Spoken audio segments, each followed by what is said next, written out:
Father, good morning. Good morning. Good morning, Father. Good morning. Am I audible? Yes, Father. You are very much audible. Okay. Yeah.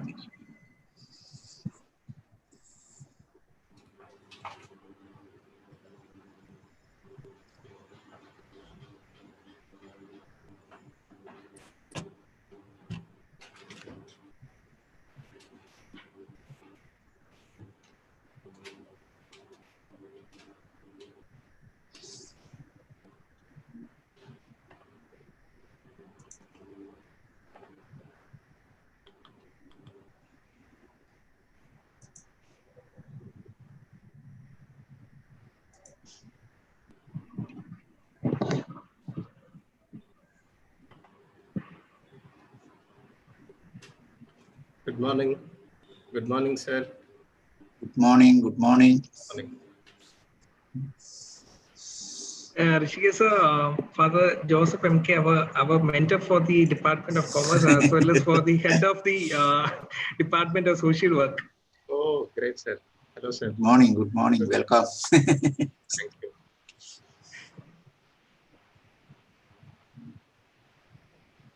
I think we've got already 54 participants. Yeah, Yes, 50. sir. Yeah.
Okay, Rishikesh, sir, can we start?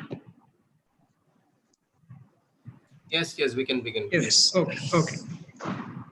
So, yeah. Beware of false knowledge. It is more dangerous than ignorance. A warm good morning, good afternoon, and good evening to all the participants who have been to the webinar on filter bubbles and echo chambers. So let's begin our webinar with our Rajagiri anthem.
It's my great privilege to welcome each one of you towards this webinar. Well, Dr. Binoy Joseph and our own mentor and head of the Department of Social Work, Father M.K. Joseph, and also our resource person for the day, Professor Rishikesh KB, and all other faculty members, participants, and all other well-wishers of Rajagiri.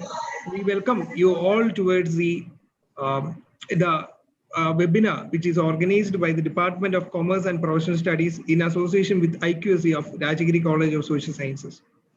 I would like to extend a welcome to all the other participants from international participants who have generally been taken a keen interest on making an attempt or making a participation on their own busy schedule. Welcome all the international participants also. I would like to invite Father Dr. M.K. Joseph for the inaugural address. Okay, thank you. So, respected Principal Dr. Binoy Joseph, the Chief Resource Person of the day, Professor Rishikesh, the faculty members in the Department of Commerce and Professional Studies,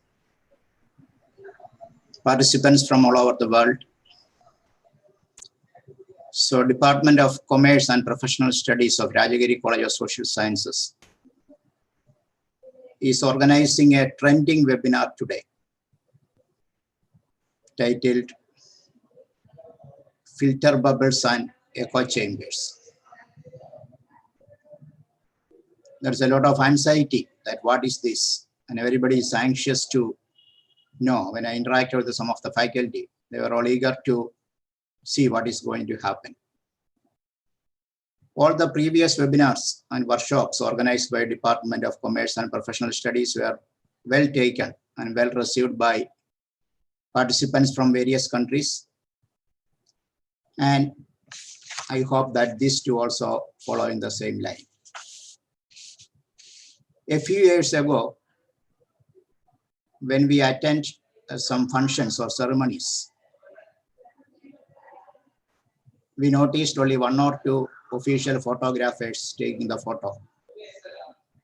But today, when we attend a function, we can see that all of us, or most of us, maybe over 80% of the people are photographers, taking pictures of the ceremonies, thanks to the disruptive innovation that is happening in the IT and IT-enabled sector.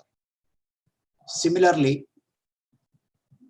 journalism was a career which needs hard work, objectivity, continuous verification of fact, unbiased reporting, verification at various stages of editorial board.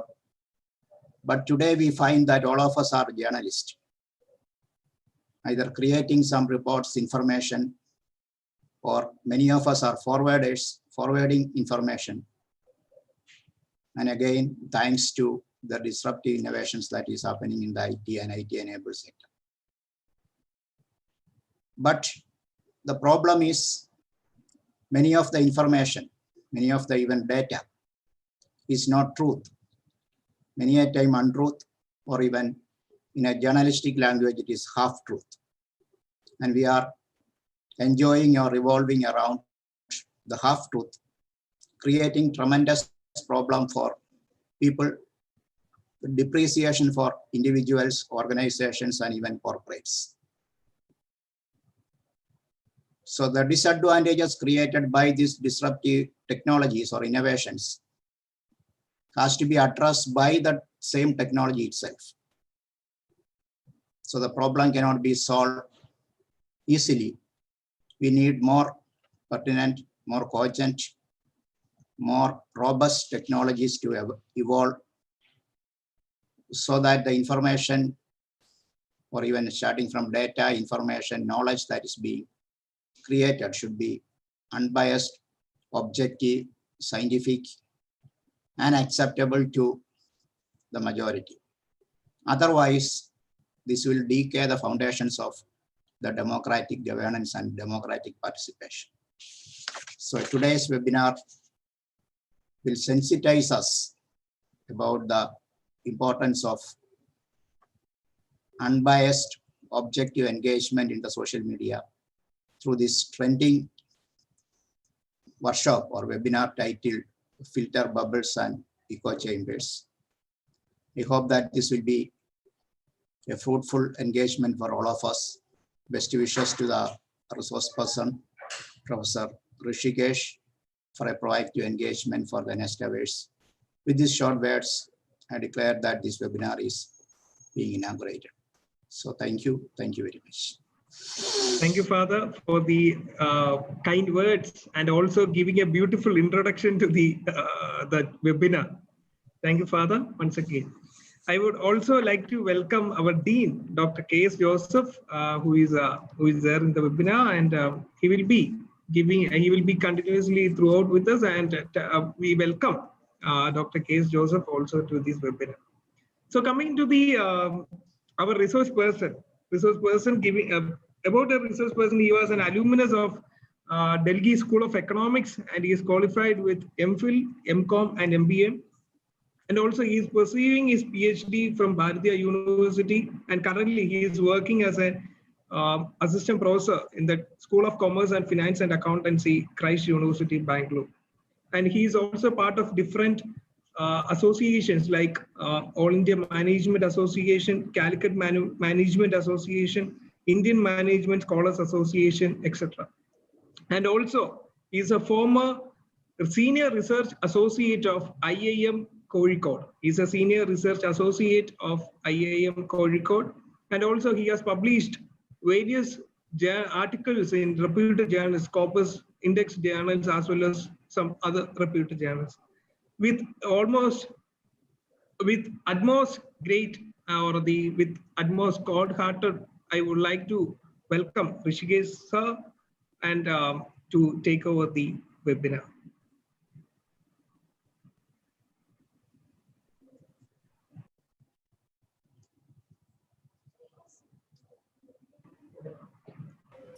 Rishikesh sir, over to you. Yes, thank you. Thank you, Father Joseph M.K. sir.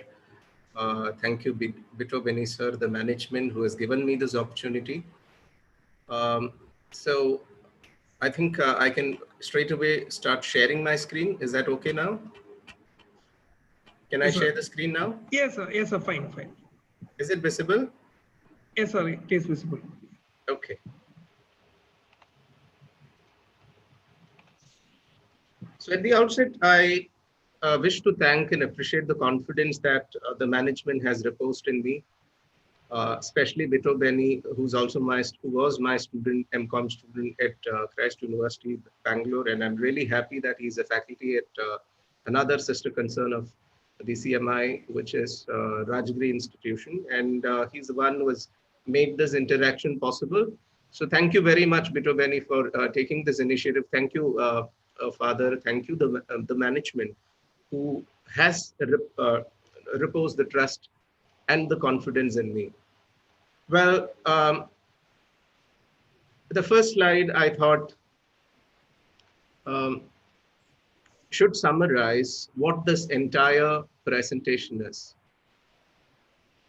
Now, all of us, I'm sure, would subscribe to the point that the truth must prevail. We say, Satyameva Jayate. That's exactly precisely what this also says. And the entire, if I can summarize it into 3 or 4 words, the entire motto, the entire purpose of this whole interaction is that the truth must prevail. And I've chosen a topic, of course, filter bubble, echo chamber. And for those of you who are not familiar with these terms, it's not, it's not rocket science. It's something which is extremely simple, but at the same time complex in the way in which it is being practiced. And all what we could do is, as individuals, as academicians, I'm assuming majority of the people who've joined online are academicians. as academicians, as researchers, as practitioners, what we could do is to create awareness or spread awareness about, the topic, which is echo chamber and filter bubble, and then, um, go back in our research, go back in our academic discussions, and then share more, do more research on this topic, because what we've chosen for discussion today is not something that's very trivial. It's something really, really complex. Uh, but it is like an elephant in the room. I hope you know this metaphor. What does an elephant in the room signify? What does it signify? Uh, a big problem, a big issue, a big challenge, which is quite visible, which is quite evident for all of us, but we don't take it up for discussion. We don't, there is some sort of a reluctance to, either there is an aversion or there is a lack of interest or lack of probably a bit of awareness as well, which is the reason why we don't take such topics for discussion. So the filter bubble and echo chamber, though it is quite evident, we are all a part of it, we don't normally consider it for a larger discussion. And that is also another reason why I have chosen this topic. We need to discuss this because it is actually making the entire ecosystem that we all are in. For example, academics is making it complex. Democracy is making it complex. The business ecosystem is becoming really, really complex because of this. So how do we seek clarity is what I will attempt. And a couple of things at the beginning. We have reserved around half an hour. So this session will be 1 hour, 30 minutes. I'll take 45 minutes of a session, then take a pause, take a few questions, and then again continue with the rest 45 minutes. And then if you have any questions, you're open to shoot out your questions. So we have around half an hour reserved only for question answer. That's number one. So meantime, when I present, it's preferably, I would suggest you not to, shoot out your questions, but sometimes it might happen that in the course of our presentation itself, some of your questions, some of your concerns might get addressed. So it's suggested that you raise your question only towards the end. That's number one.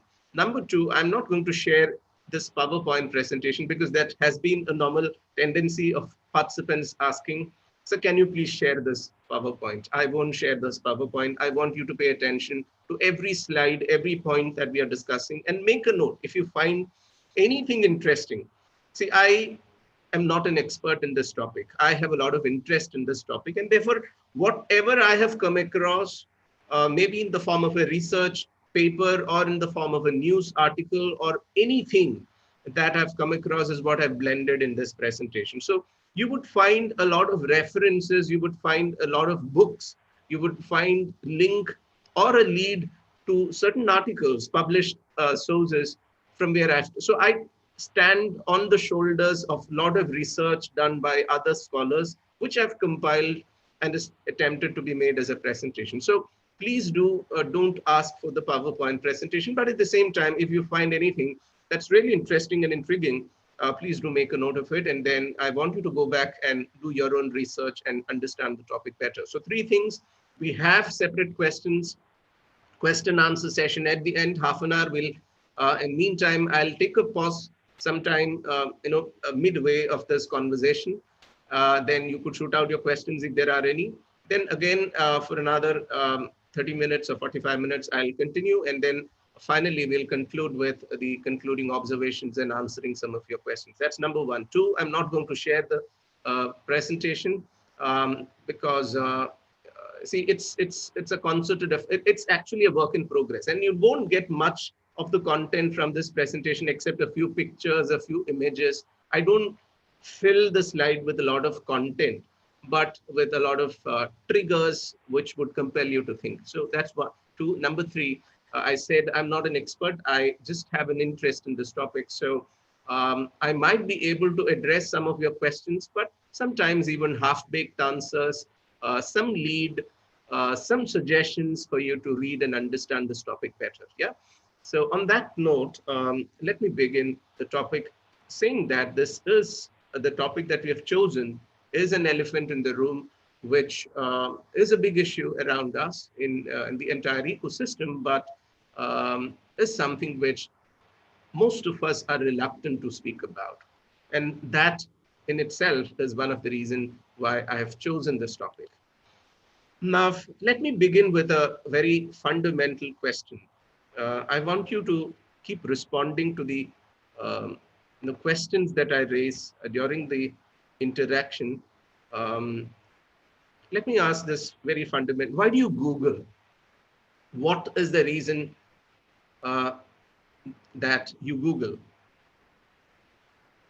Yeah.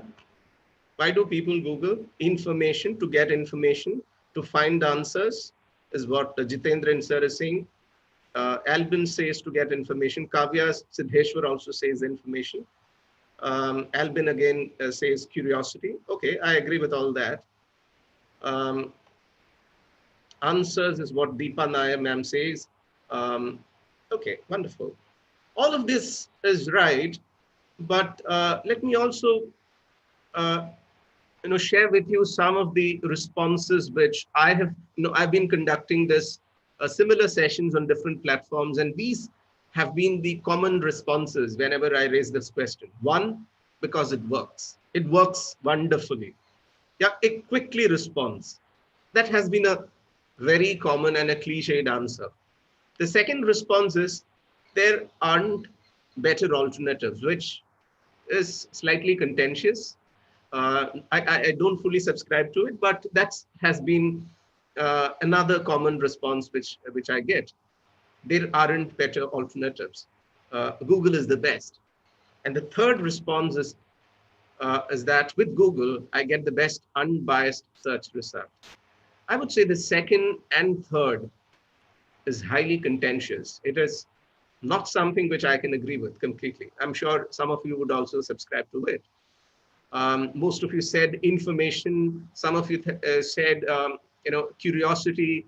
Some of you were saying that, it works wonderfully. It's quicker and faster. And there were other responses that there aren't better alternatives. And with Google, I get the best unbiased. I mean, this is the normal, mindset that all of us do carry about Google. But if you look into what actually happens at the backstage of Google, you would understand that most of what we think about Google is not right. Yeah, what most of the conditioning that we've had about Google isn't correct. Now, let me go with a few examples, at least one or two examples, which would kind of validate my argument. I mean, I have listed around 50 examples. So on the extreme left-hand side corner, you would say example one. So this is the first example. 2009, before the election, presidential election, there was a racial attack on Michelle Obama, and this is how it took place. Her picture was morphed with the image of chimpanzee, and it was widely circulated by a lot of people in US who didn't want a black-skinned person to, become their president. I'm referring to Barack Obama. They didn't want, and they were trying everything possible to character assassinate the people who were standing in election, who represented not a fair skin. And this was one such cyber attack. And what did these people do? They took the image of Michelle Obama, and wherever they could, they replaced it with the image of a chimpanzee. So what happens is, if someone at that time had searched for Michelle Obama, because at that time she wasn't that popular, she was not the first lady. She was, Barack Obama was kind of contesting for the election. And then this happens. Later, Obama gets elected as the president of the United States of America, and the rest is history. That's the first example. But in this case, what Google did is, upon the request from the people in power, the entire profile of character assassinating Michelle Obama was removed by Google, which means if I had searched probably about 5 or 6 months later about Michelle Obama, none of these images in Google would appear, would pop up. Google had categorically removed, completely wiped out all those images which were, uploaded by a lot of people who were standing against a black skinned person becoming the president and wanted to kind of polarize the minds of the white men there. White superiority. Yeah, this is one example. I hope you're clear with the content. She was cyber attacked, and she was character assassinated, and it was targeted at Barack Obama, and it was done by the white superiority, white people, white skinned people there who had a superiority in their thinking. But then, upon request, Google removed all the images which were targeting Michelle Obama. That's the first example. I mean, keep this in mind because I'm going to, quote one more example, which is complete opposite of what has happened. Now, same thing. It didn't stop there. Even in 2016, Michelle Obama was again character assassinated. She was targeted again with her picture being morphed and compared with that of a chimpanzee. So that's the first example. Now, the second example is, how many of you know about this person, Anders Behring Breivik? How many have heard about him or know about what he has done? He's not done anything good.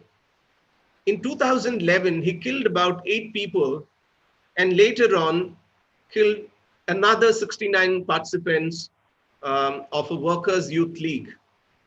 And he was doing, I think he did firing. He was mass firing, and a van bomb was installed, which led to the death of almost 80 people put together. Yeah, 8 people initially in a van bomb, and in mass firing, 69 people were killed. And this happens in a shooting at in a place. And this is the news which came in the media, that he targeted certain section of people and he killed about 80 people. But there was a third thing which he did. Immediately after he did commit this crime, he did a Google search. I mean, he was pro to technology and he wanted to find out how many people are searching for Anders Behring Breivik. Yeah, how many were looking for Anders? How many was Google searching Anders Behring Breivik? And again, another scientist. His name is Nikki. He's a blogger by profession, and he found out that Anders was doing this. Like the third act of Anders was something which triggered his interest. Google search was done by Anders, which blogger Nikki found out. And Nikki, he was having a lot of followers in his blog. He asked all his followers in his blog to upload the image of a poo, human waste, or it could be a poo whenever the name Anders Behring Breivik appeared in Google. So instead of Anders' image, the image of a poo was uploaded by his followers. And in this case, Google did not remove the images. Until recently, the image of Anders Behring Breivik, if you Google search, it was what used to pop up was the image of poo. I hope you got the context which I'm setting. In the first case, she was highly influential and upon request, Google completely wiped out what was uploaded by people who were targeting Michelle Obama, of course, indirectly targeting Barack Obama. And in the second case, where a blogger, upon his request, a lot of people uploaded the image of poo and it remained there forever. Google did not remove it. Two incidents, two different approaches. And if you Google search, for a layman, somebody like you and me, if we Google search, what we end up getting as a result, if we search for both of them, would have been different. I hope you've got the point. What we see in Google is actually decided by the algorithms which are set by Google, and it is also decided by the Google company as to what should be visible about a person. If Google wants to character assassinate me, they can do it. If Google want to completely remove all the details from, listening to this lecture probably, if they want to target me, they could do that. They could completely wipe out all the details from out of this algorithms which are set to remove directly or indirectly. They could do it, or they themselves can manually remove the entire thing. So what I'm talking about is algorithms actually decide our search results. It is algorithms set by these search engines. It is algorithms set by these e-commerce sites. It is algorithms set by the job portals, algorithms set by the government agencies. Every sector you would find that algorithms decide what we would see. It is not democratic. It is not transparent as we think it is. Right? Now, Google has got an invisible algorithmic, editing of the web. And this limits our exposure to new information and narrow outlook. And it actually narrows our outlook no matter what topic you are choosing, no matter where we are. I mean, this is not just happening in India. It is happening, in just US. It is happening in India. It's happening in every part of the globe. So what, in result, Google is undermining is a civic discourse. We are also getting more and more vulnerable to propaganda and manipulation of data, which we get to see in Google. Yeah. Now, that exactly is what you call a filter algorithms or filter bubble. All of us are in a filter bubble. For example, if you're doing a Google search, Google already has collected information about the location, about your search history, other testing tools through which they've created a bubble for each one of us based on the profiling that they've created. Same is the case with, I've taken one more example, Facebook newsfeed. Yep. What you post, what you type, what you share, what you like, what you comment, everything is huge data for Facebook. And they've created a bubble for you without your knowledge and consent. And if we keep on sticking on to our, let's say, certain people have a sort of alienation towards a particular political ideology. And we will keep on reading only those news outlets because what we have liked and shared is only those news outlets. And eventually, we get conditioned to our own biases. And that's what is happening when we become a part of such a filter algorithm. Is it that we are becoming a part of algorithm? It is actually without your knowledge and consent. And that's something which we should be aware of and we should be talking more about. We should be researching, we should be discussing, debating with our students and also the community at large.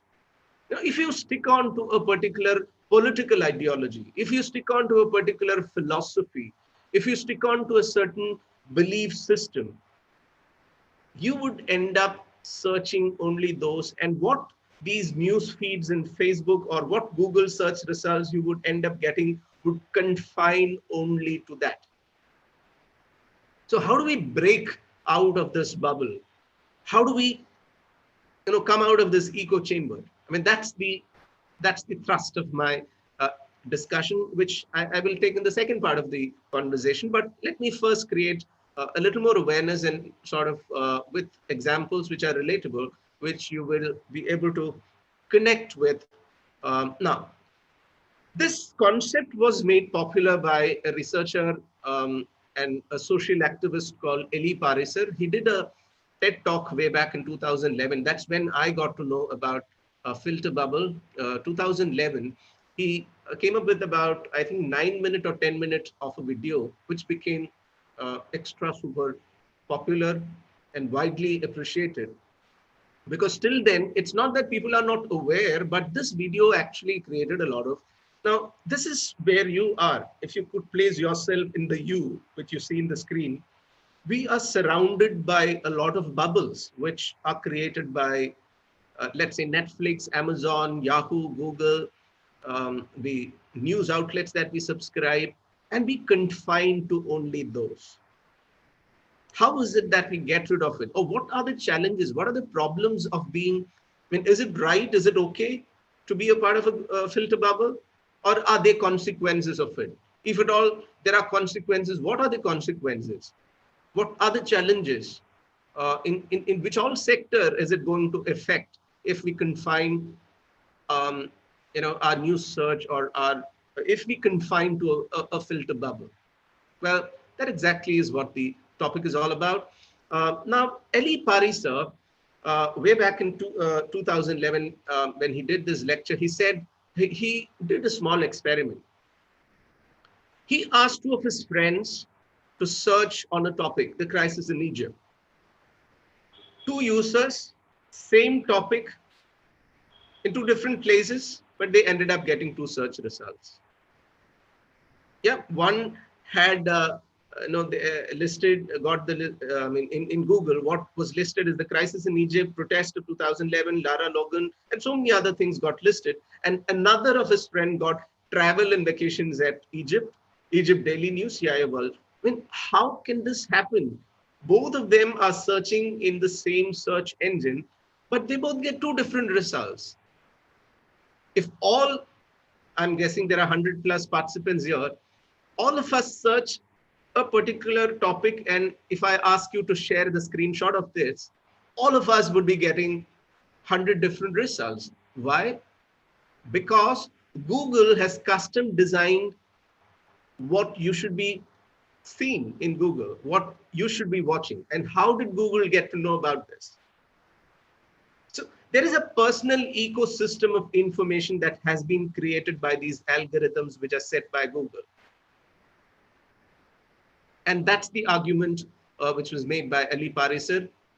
It's time that we understand the filter bubble, the challenges of filter bubble and echo chamber, and we come out of it. And are we, I mean, is there an option?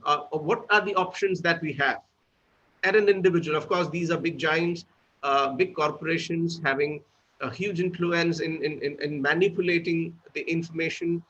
But what is it at an individual level, as an individual, as an academician, as a student, as a researcher? What is it that, as practitioners, what is it that we could do? Well, he also spoke about this. Social media outlets, I mean, these are all some of the slides which I have taken from Eli Pariser, and he's written a beautiful book about the filter bubble. I'll share the details later. And he did continue his experiment. He said Republicans and Democrats in the US, they were asked to search for a topic, something around climate change. And both these people, section of people who were subscribing different point of view, political ideologies, ended up getting two different results. Yeah. So on what basis does Facebook gives you the news feed? On what basis does this, let's say, Google give you the news feed? I mean, this is something which is really interesting for us to understand. Now, the basic assumption of all the discussion that we've had, or the basic assumption of the people who set the algorithms is this: if you will like this, you will like that.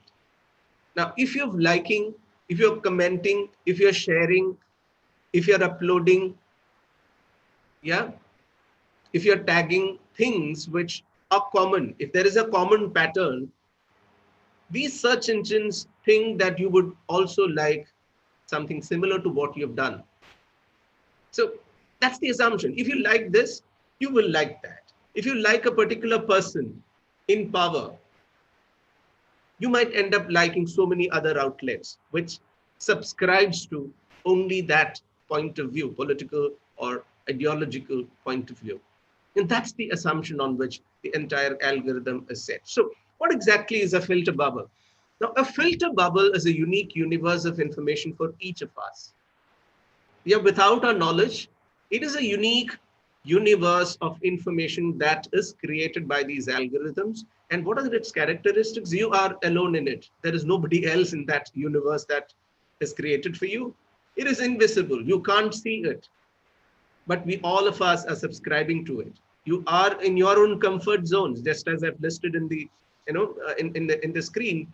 And you don't choose to enter the filter bubble, but you have become a part of such a filter bubble. So that's where it's important for us to discuss, how is it that we get out of it? Or is there a way out? When these are things that we will be discussing. This is what I had taken from the same book of Eli Pariser. He had written a book called The Filter Bubble, which I would suggest you, if you are interested to, you go back and read and understand. It's really intriguing and really enriching academically is also. Now, this was hinted also by Barack Obama in 2007 when he did his farewell address. He sensed about how much filter bubble and echo chambers that are created is influencing people's way of thought, sometimes even influencing the democracy. And how is it actually influencing is what I'll try to elaborate with a few examples from US itself. Now, his statement was, far too many of us, it's become safer to retreat into our own bubbles, whether in our neighborhoods or in our colleges, campuses, or places of worship, or especially our social media feeds, surrounded by people who look like us and share the same political outlook and never challenge our assumptions. So we are all in our own comforts. If I like a particular religion or I subscribe, I would read only that in the social media, share only that in the social media or any other platforms. Is there anything wrong or right? It's left to you. Now, what is the entire purpose of this creating algorithms or creating filter bubbles? It is about personalization. Now, what is personalization? In Amazon or in any other such e-commerce sites, you would get to see your search history. What is it that you've searched earlier? They already have the data. What price are you looking at? They have the data. Which brand are you looking at? They have the data. So the messages that you get, the advertisements that you get are all customized and personal. So this is extreme personalization. Now, I had a conversation with one of my students who's there in Bangalore, and he's into real estate. I asked him, his name is Bharat. Bharat, I have in the long run have a plan of investing in Bangalore, and I wanted to buy a small kind of property. This was a Facebook conversation through the messenger. And believe me, I started getting advertisements from the real estate companies, from Shobha developers, from Prestige, from Purvankara, or so many others. How did they get to know that I'm interested in real estate? I have not mentioned to anybody except that I have shared. I had a conversation. It was a message sharing through. So that's personalization, extreme level of personalization. Is it ethical? That's something which is debatable. So the whole argument is that the future of web, the future of internet is all about personalization. You would end up seeing this. Now, I did a little bit of research and I found that 57 signals are collected by Google. And these are the filters, and which actually is done by the search engines. I mean, in this case, it is Google. And what are those details? Our search history, our location, the browser that we use, the browser version that we use, the computer we use, the language we use, the time we need, the time we spend on search results. I mean, you could go on and on and on. And there are so many things. I mean, this is about 4 years back data, but the number would have certainly increased. 57, so our gender, our age, how many times you use the different emoticons, all of that is data for Google, right? Now, this is a very sarcastic way of presenting which I came across. Suppose one of you is applying for a job at Google, or suppose Google is hiring. It could happen like this. You need not apply. We already have all your information, because that's the extent of information that is collected by Google. If Google is ever hiring, they might even end up coming up with this sort of a data. I mean, this sort of an advertisement. Don't apply. You just need to come for the job. We've selected you because we already have collected all your information and we're happy with your profile. And therefore you're selected, you're recruited. This could happen. Now, what about the Google Forms? And the other day I was doing a small survey with my students. And I was wondering, Google has all the detail that we are collecting through the Google Forms. All of us, a majority of you, I'm sure, have been doing some sort of a survey or research or data collection. And who has the hold of all this information that you're collecting? You know, for a research, let's assume there are 300 or 400 respondents. The responses of so many people, whatever, is with Google Forms. I mean, this was another recent experience which I had. And I was about to send a mail, and I had typed that I'm attaching my the proposal. But eventually, when I was about to send the mail, I had forgotten to attach the proposal. And then Google sends me a reminder. Google says, you've typed that some document has to be attached, but you haven't done that. And how did Google get to know that I've forgotten? That's the complexity of personalizing. Of course, it brings in a lot of convenience, but Google is monitoring us. What we are doing is getting monitored by Google. What we are doing, I mean, it gets very beautifully packaged, camouflaged, and in a very sugar-coated. It brings in convenience manner that it is for your convenience. But there is at the back end, what's happening, something really complex, something which we need to understand. Yeah. So therefore, the entire process, Matthew Hintman, another critic, had mentioned about Google. What we are currently living in is in an era of Googlearchy, hierarchy, or we talk about a lot of other things. The rule of the most linked. Google has set up that sort of a hierarchy, and about each individual. I was told, and when I was reading another article, I was told almost 12 to, I think 10 or 12 years of data of each individual of what you've done in the Google platform. Say it be Gmail, say it be Orkut, say it be several other facilities Google offers. It is all there with Google. So they know each and every individual who's active now. I hope you know this lady, Sheryl Sandberg, also says the world that Google has created is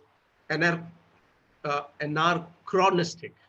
Yeah, people don't want something targeted to the whole world. They want something that reflects what they want to see and how. All of us want to see uh, what we like, majority of us. And therefore, we go with the convenience without questioning much of what is happening at the back end. That's the reason I said the topic that we have chosen is more of an elephant in the room. It is a big, big problem. It is a big challenge, big issue that we need to discuss, but most of us don't do it. Yeah. Now, I'm going with a few more examples with which I hope the concept gets a solid, I'm validating with some solid examples. Now, well, I listen to a lot of Peter Buka. I hope you know, a brilliant, performing artist. He plays piano. I listen to him quite a lot. So I have subscribed to his videos in Amazon Prime, in Facebook, wherever it is. In several other in YouTube, I've subscribed because I love listening to him, Peter Buka, and I also kind of get conditioned to whatever ideas that I believe in. Maybe I subscribe to something like atheism or agnosticism, and I do read quite a lot of that. So I kind of subscribe to agreeable ideas, which I think is right. Yeah, I also subscribe to people whom I like. I like subscribing to Noah Harari, the historian, a great philosopher. I like a lot of Bill Gates, what he has done in the so there are lots of people whom I have subscribed. Yeah, so I listen to Peter Buka. I look at agreeable ideas. I also look at, but in the course of which, if I'm only doing this, what am I missing? There are lots of things like the issues in Syria. I may not be aware of, or I won't be reading that. Challenging ideas which are not agreeable for me, I don't listen to it. People you like, there are different kinds of people, different ideologies, different philosophies. I may not be listening to them. And this is what happens when you are in your filter bubble. And I've told this is not intentional. We are not aware of this many a times. It is lack of awareness. Yeah, that's the reason why we need to talk more about this. We need to sensitize more people, because what happened, what is actually needed, if you're looking at a very idealistic society, is striking a balance. You need to accept all kinds of thoughts. You need to accept, let's say, all religions. You need to accept, accommodate, because that's this world belongs to everyone. But if you are caught in your own filter bubbles and echo chambers, you won't do it.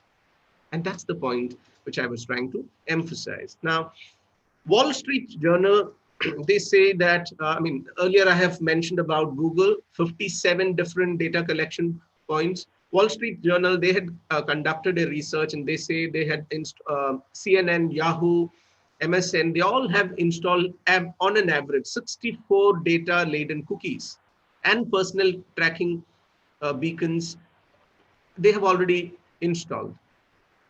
And then there are other examples of 223 tracking cookies, which means cookies are collecting data.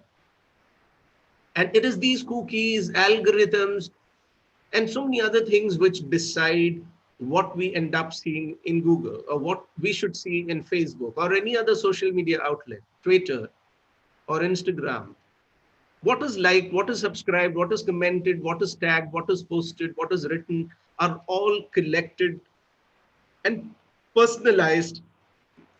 Personalization is what is happening in the online platform. Now, what exactly, if I can go with a little more technical definition, a group situation where information, ideas, and beliefs are amplified or reinforced by transmission and repetition. I mean, that's where the problem is. You are transmitted the same set of information, and there is a lot of repetition which happens while different or competing views are censored. It doesn't reach you. They are disallowed. Otherwise, they are underrepresented. Right? And do you think this is a new phenomenon? It is not. Our family and friends, that's an echo chamber. That's a filter bubble that we've created. The newspapers or the television channels. Some people watch only Republic. Some people watch only Kairali TV. If you're looking at regional, I'm assuming majority of the participants are from Kerala. So Kairali TV is owned by one political party. Jai Hind TV is owned by another political party. Now, if you're reading only those, or if you're watching only those, echo chamber, you've created an echo chamber for yourself. You are in a sort of a filter bubble. Now, the neighbors that we choose, the interactions that we have with, or where we should reside, if you're deciding that, we are getting confined to it. And on top of it, the e-commerce sites that we are, all of those are examples of the filter bubble that we are a part of. And it is not a new phenomenon. It is not that it is post, let's say, the internet becoming popular, that, or the search engines becoming popular, that the concept of echo chamber or the concept of filter bubbles have. We are, in psychology, there is a sort of conditioning that confirmation bias is what it is called. We confirm our own biases. All of us do hold certain biases in terms of ideologies, in terms of philosophies, in terms of religious principles, in terms of ideas that we subscribe or not subscribe to. And we kind of confirm such biases if we are getting conditioned by the filter bubble or the echo chamber. Now, another example, which is the news feeds that you get in the social media, especially the Facebook. Yeah. Facebook would suggest certain set of videos which you might like. That itself is these are a few suggestions which, how does that appear? Again, the same. The principle is the same. Based on your search history, based on what you've liked, you've commented, what you've done earlier. Your past is what decides what you would see in the social media outlets. I've listed quite a few. What appears on the left side of your screen, the games that you would play, the news channels, or the people that you would subscribe to, all of that is getting decided by the filter bubble. The algorithms that are set by Google. Now, this is the whole principle. We were talking about Google quite a lot, and now I'm just slowly shifting to Facebook. I'm taking the words of Mark Zuckerberg himself. He said, a squirrel dying in front of your house may be more relevant to your interest right now than people dying in Africa. So who's deciding what is important for us? Somebody else. So it's about importance versus relevance. It's not about relevance. It is more about what social media outlets make you feel is important. They thought removing Michelle Obama is important. And they thought the second case, which I mentioned earlier, is not important to be removed. They are deciding it. Yeah. So, okay, I think I mentioned about this. This was a very crazy thing that I had experienced. I had uploaded a picture in a jacket, which I had bought at that time through, I think, Amazon. Or, this is long back, 2011 or 12. I had bought a jacket, and then I had uploaded a picture of that in Facebook. And then I start getting these notifications. Good news, this is still in stock. Check out what else is in style for sport and street. Yeah, you get it? So that's how the business models are functioning. So let's find our bubble. I hope by now, maybe around half an hour of our discussion, you've got an idea as to what the filter bubble is, because initially, Father, when Sir had introduced this topic, he said, all of us are curious, but that I think I've pricked the bubble of that ignorance. And now, if at all people are there who are new to this topic, and by now you've got a fair idea of what it is. And now let's look at our own filter bubbles. Let's look with more examples. Let's try to relate with it. Now, you need also understand the difference between echo chamber and filter bubbles. Echo chamber is where you reinforce an individual's beliefs without factual support. When you are in an echo chamber, which is you've created, they're surrounded by those who acknowledge and follow the same viewpoints. You are surrounded by people who think similar to you. That's an echo chamber. You have created an echo chamber. When you subscribe to the same newspaper, when you subscribe to the same news channel, when you keep on subscribing to the same political party or religion or ideology, you end up reading the same viewpoints. Yeah, and you're creating your own echo chamber. This is more sometimes without our knowledge is what it happens. Now, filter bubble is an algorithmic bias that skews and limits the information an individual or user sees in the internet. Yeah, this is so we need to be aware of both echo chamber and the filter bubble. Now, let me go with more examples, which I think would be striking at the same time interesting, would be, make this conversation more interesting. It's a very common example which I've been quoting at different occasions. Here is an unwed mother who goes for shopping at a shopping mall. And then, no, she doesn't go. She sends her 13 or 14-year-old daughter for shopping with her loyalty card. Her daughter does shopping and comes back. And after about 6 or 7 months, fast forward, she gets a letter from the shopping mall.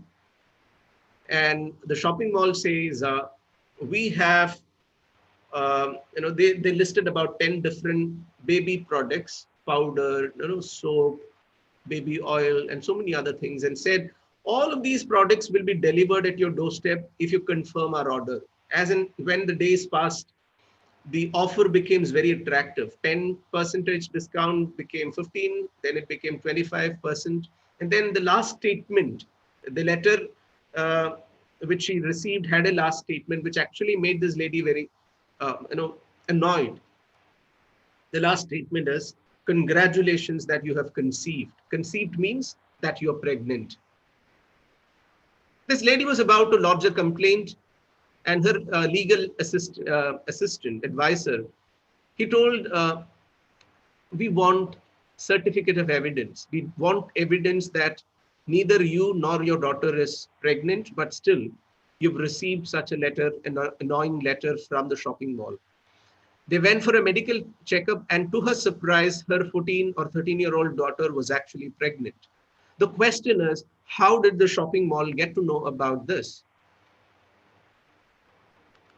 Now, this is an actual incident. This again, I think happened in 2011 or 2010.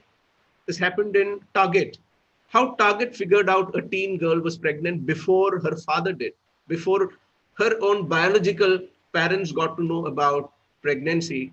It was that this Target had installed a scanner, and that scanner was collecting all your biological data without your knowledge and consent. I repeat, the data that was collected with every footfall, everyone was coming there, was without your knowledge, was without your consent.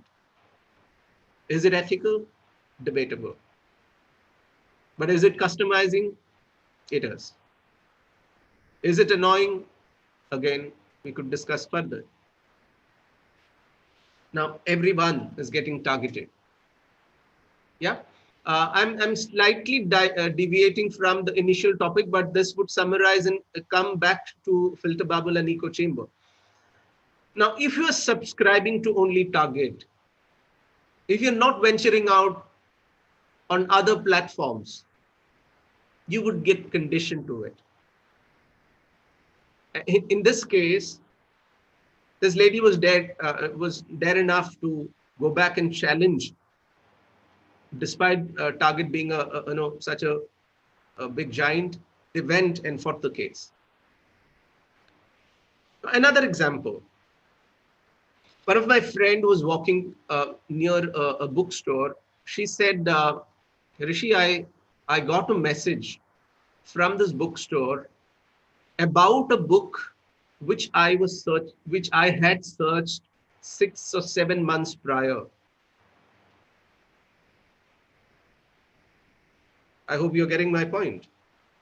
She was a big fan of Yuval Noah Harari, and she wanted to buy a book and she had done a Google search. She had searched in Amazon and so many other platforms. And she left it because she got preoccupied with so many other work and forgot to buy this book. But when she was walking through ahead of this bookstore, the bookstore sends her a customized personal message. We have this book at a subsidized price. And it's very compelling for somebody who wanted to buy but didn't manage, finding time or other factors didn't support to buy this book. So that's what compelled her to go back, and she realized that her Wi-Fi was switched on, her Bluetooth was on, and the data was actually collected from her mobile. And in such split seconds, split nanosecond, this bookstore could send a message to her. And I don't know whether, and I don't think, no, she didn't go there and buy, but got annoyed actually about how the bookstore got to know. So we are targeted, we are getting monitored.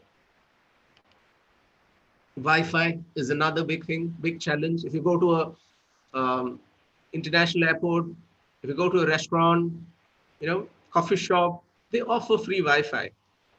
But how many of us actually read the conditions? Majority, I would say 99% of them would say that it's insecure. Why? Because they do collect the cookies, they do collect sometimes the phone number, sometimes other personal details without your consent. And of course, in this case, with your consent, because you have given consent, to access the phone. So Wi-Fi is another with data collection.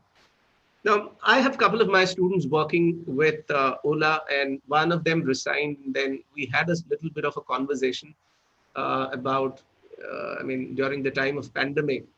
And he said, Rishi sir, it's a tough time because he had to resign for some personal reason, and he was struggling to find a job. And he spoke a bit about his earlier company. And what he said is, Ola had stopped giving coupons for regular customers. If somebody is traveling regularly in Ola, only in Ola, they've stopped giving coupons to them. Why? Because they've already become your loyal customers. Now they target only the non-Ola customers. But how did they segregate the data? Again, it's there in their cloud server, who all are regularly using Ola. They are separated, and the discounts, the cash discounts, it's given only to non-Ola travelers. Again, if you are in that filter bubble, if you are in that echo chamber of only subscribing to one, you might end up in this trap. Yeah. Now, Amazon Prime Music, Ghana, Spotify, how do they suggest musicians? How do they suggest albums? Because they have a huge amount of database of what you regularly listen, which genre of music you listen, which musician you frequently search for, and you get the suggestions. So suggestions, personalized messages, advertisements, it's all a result of the huge data collection which is happening.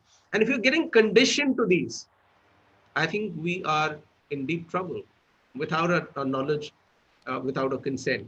I'll skip quite a few examples, but some of which I think is pertinent, and it's something which is important for us to discuss.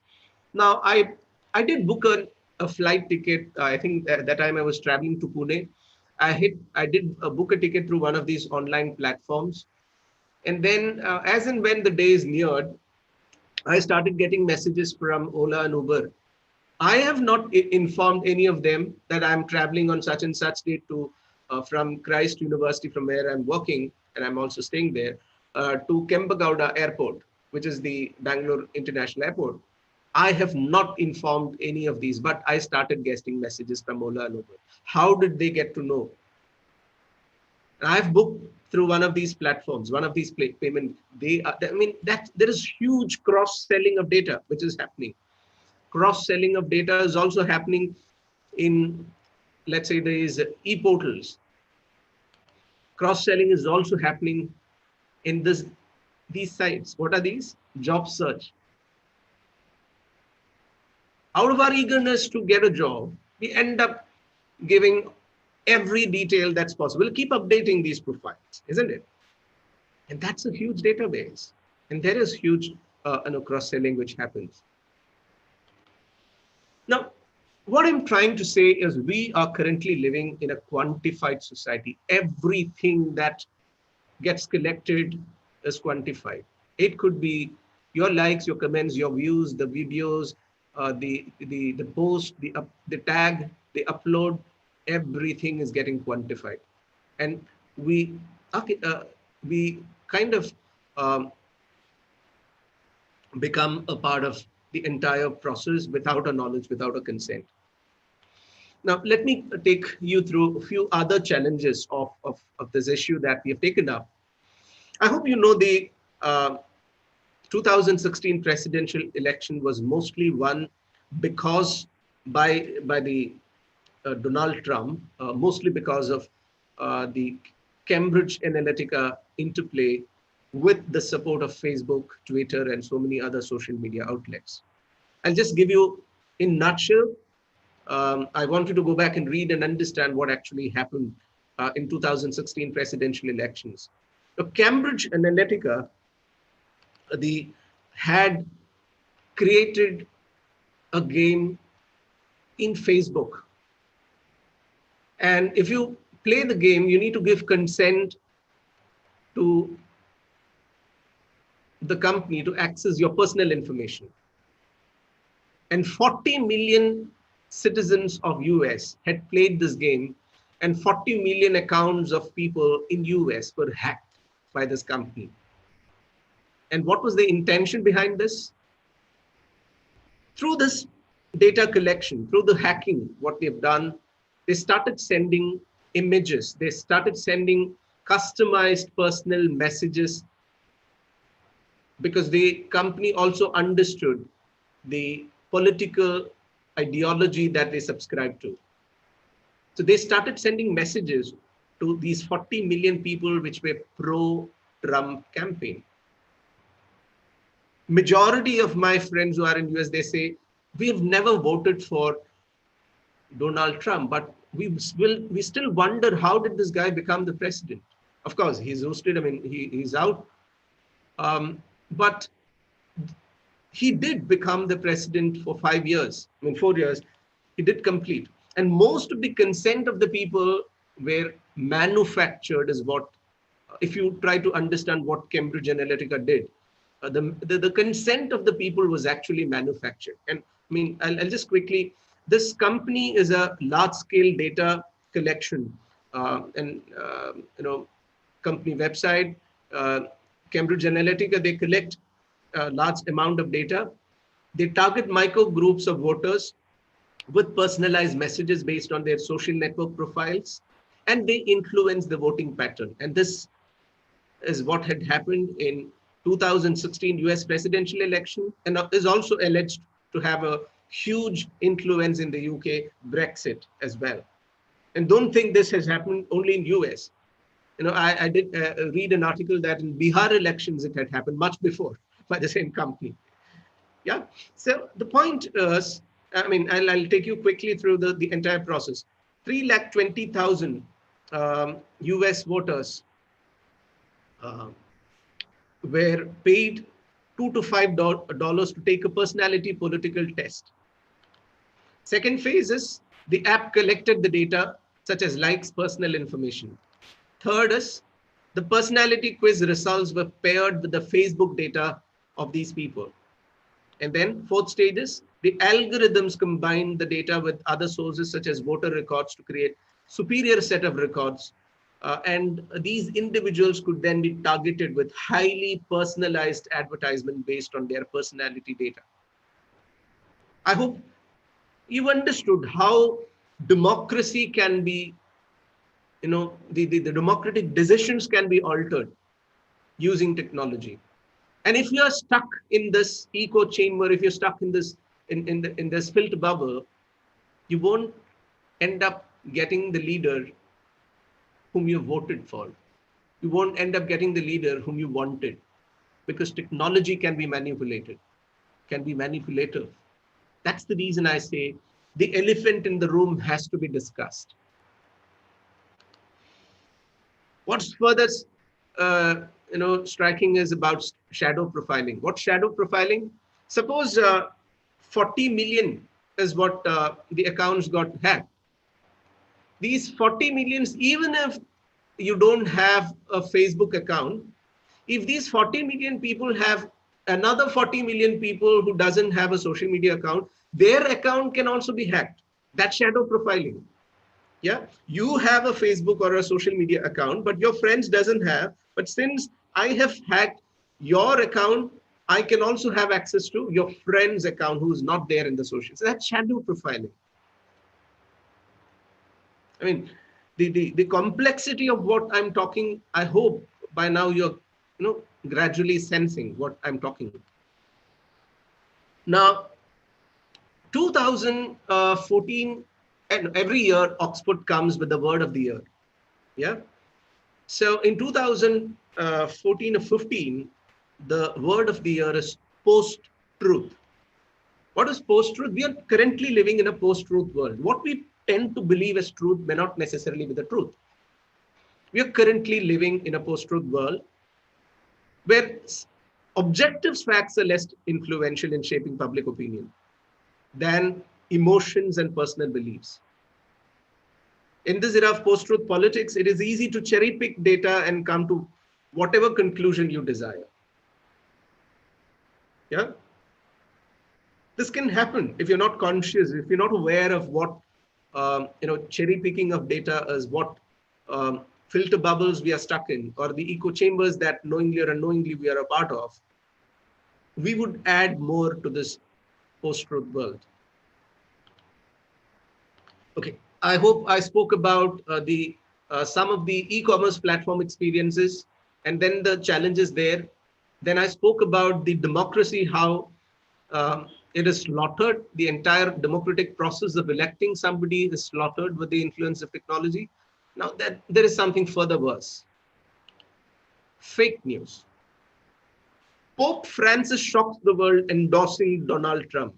And this was a news which was there circulated by pro-Trump campaigners prior to the election.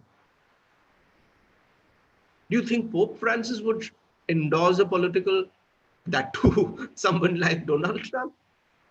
But it got circulated so much that people started. I mean, this is how you create a pattern in your thinking. And the other day, if you remember the incident which happened at the Red Fort, there were lots of videos being circulated wherein even news channels who were supporting the current the regime, they started claiming that people have removed the tricolor flag and hoisted the flag of a particular religion, which was not the fact, which is not the reality. But by then, that fake news had created a narrative which was kind of taken by the people who subscribe to that political ideology, and they started sharing it. That's how you set, through fake news, you set a wrong narrative.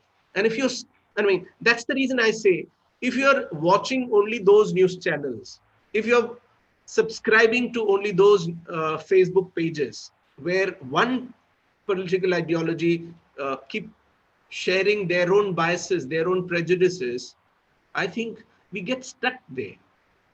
We don't actually seek the truth.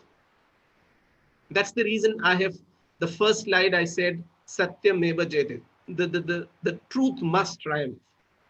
That's also another reason I'm initiating this discussion. Now, Pope endorsing Trump. This is how the news was circulated by the, I think, Daily Expressor. I'm not remembering. So another thing, so we spoke about e-commerce platforms, we spoke about democracy. Now it's time we also understand about the the complexity of the fact, the fake news and the propaganda, or if we use the word misinformation, which can also happen through this, filter bubbles, if we are confining to the filter bubbles. Now, that if you remember, in March, the World Economic Forum, or I'm not very sure whether it was World Health Organization or the World Economic Forum, they had made a statement. There are lots of conspiracy theories which were doing the rounds when the pandemic came. And I think it was a World Health Organization chief who came out and said, more than the pandemic, what we are really worried about is the infodemic. Information which is getting propagated, a lot of fake news, misinformation, wrong information, which is spreading about COVID-19 was a big, I mean, this is also another big issue. Okay, I'm just quoting few. Michelle Obama deletes Hillary Clinton from Twitter. Which was again, there are lots of cases which I don't want to spend time much about, but I think there are two specific cases which I'll be discussing in depth, because these are in instances from our own country, and something about which I'm really worried about. A study was done by Devesh Kumar. He's a professional coder and in September 2019, he said that prior to the 2013 elections, that's 2014 is when the current government had come. I mean, this is their second term. Prior to that 2013 election, 89% accounts were created between June and July, and less than a year before the 2014. 74% of these accounts had 5,000 posts with one tweet per 20 minutes, all of which were anonymous. All of those tweets weren't verified accounts.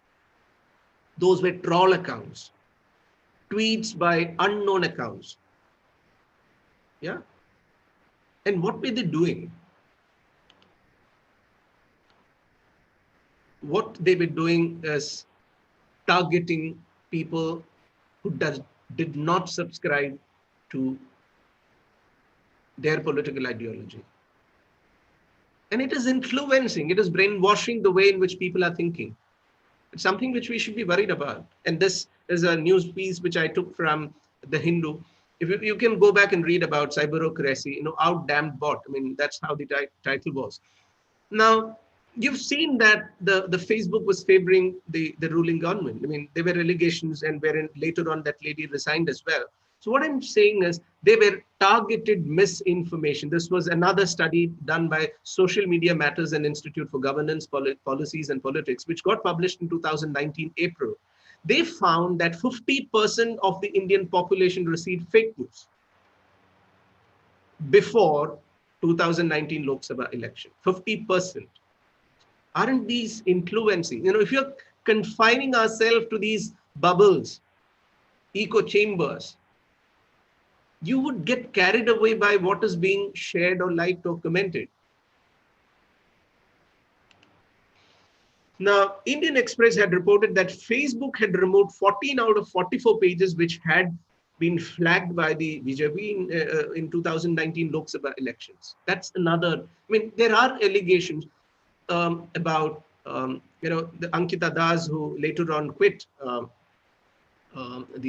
So the point here is when you subscribe to only one ideology, when you subscribe to only one philosophy, what you ignore is a larger reality, which we are not exposed to.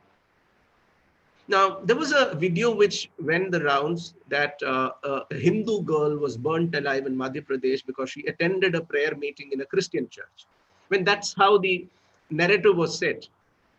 And then what had happened by then is people had divided. They have taken stance and they started fighting. And a lot of massacre did happen. Later on, about, I think 2 or 3 days later, they realized that this video was actually from some other country. And this was an incident which happened 7 or 8 years back and was circulating again. Video from Guatemala shared claiming Hindu girl was burnt alive in Madhya Pradesh. So look at the complexity of being a part of fake news and propaganda and misinformation. Yeah. Now, so we spoke about e-commerce portals, how much data capturing, and if we be a part of that echo chamber or a filter bubble, we might get carried away by that. We then spoke about the democracy, how it is getting slaughtered. The independent decision making is getting influenced or manipulated. We also spoke about the fake news, how much it is creating the kind of mismatch in what we should be watching while what is being shown is entirely different. Now, another thing, which the fourth aspect, which I would like to talk about is this. Now, whom do you think is the, let's say, the best captain that you've seen in your life? Best Indian cricket captain.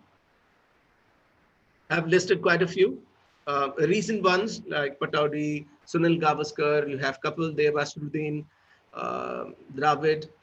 Okay, so we can take our own stance. We might have our own preferences, but it's widely said, considering the track record of what MS Dhoni had achieved in his career. 2007 ICC World Cup, then till ICC Champions Trophy 2013.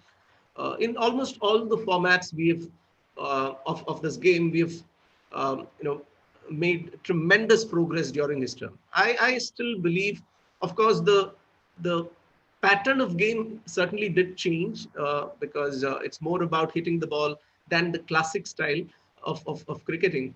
But Mahendra Singh Dhoni is considered an iconic figure by majority of people as one of the best captains that India has produced. Now, these are some of the numbers. There's so many things. He was awarded Padma Shri 2018, an incredible person. He also won the Rajiv Gandhi Khel Ratna Award. Now, an incredible as a super cricketer. Now, what happens? And this happened recently, if you remember. Dhoni's daughter gets a rape threat for her dad's failure. MS Dhoni's daughter gets rape threats for dad's failure. And she is just 5 years or 4 years old. Yeah, this is another big issue, which, if you are confining to filter bubbles, if you're confining to, your own echo chambers and subscribe to fake news, this is another big problem, which I hope during the course of our discussion, I'll try to make it clear.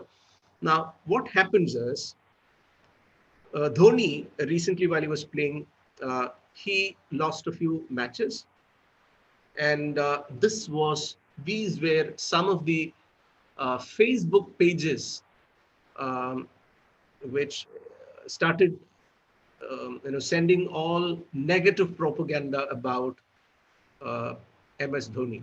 If you can't support him when he scores a century, because those days he used to score less than 10, you have no right to celebrate his double century. Yeah, a lot of anger, a lot of propaganda against. CSK has won games in the season only when Lord Dhoni has not scored a run. That was another. A lot of, and they started comparing Gambhir and Dhoni. And I kind of, out of curiosity, went back and, there are a couple of my friends working in this segment. And I asked them to do some research, and they got back to me and said, Dhoni was actually invited to join a particular political party. I'm not saying which, but I think it's a giveaway. Whoever is regularly winning elections these days. Now, he was invited, and after his retirement, but he did not subscribe to it. And there was a lot of anger, and people started creating fake pages wherein a lot of propaganda went against him. There were pages like Dhoni is a selfish guy 2.0, Dhoni, the overrated crap. So many such pages. right? So my point here is, what are these pages doing? Absolute polarization and colonization, polarizing our minds, the way in which we think. And this polarization could be region based. This polarization could be religion based. It could be ideology based. It could be gender based. I mean, there are different bases on which this polarization do happen. Now, it's not just happening here. I mean, China and Alibaba pushed a software that could identify Uyghurs. I mean, that's one section of community there. These softwares are so advanced and developed that you could identify people of a particular community. Yeah. So I'm not going into a detailed discussion on why people create fake news, because this is not the platform. The interest could be different, but what I'm trying to say is, when you get a news something like this, for example, for example, if you take the earlier example of Dhoni, the overrated crap. I mean, there is something fishy there, which we as a little more informed and educated people should be careful about. 14-year-old girl stabbed her little sister 40 times. Police say the reason why will shock you. And then you are given a link. And what are these news known as? What's a terminology for this such news? No, man who nailed tech boom with 247% gains has new prediction. I mean, it creates a sort of curiosity in us. What is it there? Yeah. So if a news element has an oh my God factor, you need to be really cautious about it. You need to be extra super careful about such newses. And those are clickbait. What is clickbait? It's like a content whose main purpose is to attract attention and encourage visitors to click on a link to a particular web page. You would see something really shocking, surprising, uh, something unbelievable, unimaginable, that would lead you to some other page. That's another. I mean, this mostly happens in these filter bubbles, in echo chambers, because you've subscribed to a particular, and you're kind of revalidating your own biases. Yeah. Okay. I'll skip quite a few. Another thing, I'm quite sure you have known about, how much a particular channel had influenced people. They've paid people to watch those channels to increase the TRP rating. I'm not discussing that further. So what I'm just kind of talking about is, we have taken different context in which this echo chamber and filter bubbles are applicable, and how much complex the situation is. Say it be democracy, say it be our academic engagement, say it be our the engagement in e-commerce platforms, even in subscribing to a certain news channels. Now let me talk also about something. I don't know how we can come out of it. Now, there was a project, Pradhan Mantri Ujjwala Yojana. 7 crore Ujjwala gas connections were given for every household who got the gas connection, got a letter from the person in power with his signature and his photograph. And everyone got 7 crore people got who got the connection, got this. Now, if you had to get the gas connection, you were supposed to share your Aadhaar card and so many other details. And what did the government do later? All those details were shared with a private consultancy firm called Jarvis. Before elections, Jarvis Consulting would call all these households just to remind them, it is because of him that you've got this connection. Where is the transparency? Where is the confidentiality, not the transparency? I think, where is the confidentiality of the data that we are sharing with? These are questions we have to keep asking. People who are doing things. Another thing which I'll take a small break here, because I've slightly deviated from the initial discussion, and because I wanted to bring in examples which can be cross-connected. Now, all of us during this pandemic season, especially those who are from Kerala, would have got the kit from the government, and we had to go to the ration shop and give our thumb impression and receive the kit. We all did. I did. Many families did. Now, another thing, it is the same thumb impression with which we unlock our phone. Do you find a connect here? And this is connected to Aadhaar card. And Aadhaar card has the details of all the people. Are you getting the connection here? Aadhaar card, it's a unique number issued by the government, taking into account the personal biometric details, and it has got almost every detail of every citizen. So government, the private corporates, they all have a hold on everything that we are sharing with them. And it gets manipulated. Yeah. So this is what Shoshana Zuboff, this is a brilliant lady who had written a book called Surveillance Capitalism. She said that she kind of revives the Karl Marx old image of capitalism as a vampire. But today, it's more of surveillance capitalism. What is surveillance? You're being constantly observed by everyone, corporates, by the government, by the data collection is happening through algorithms, through multiple platforms.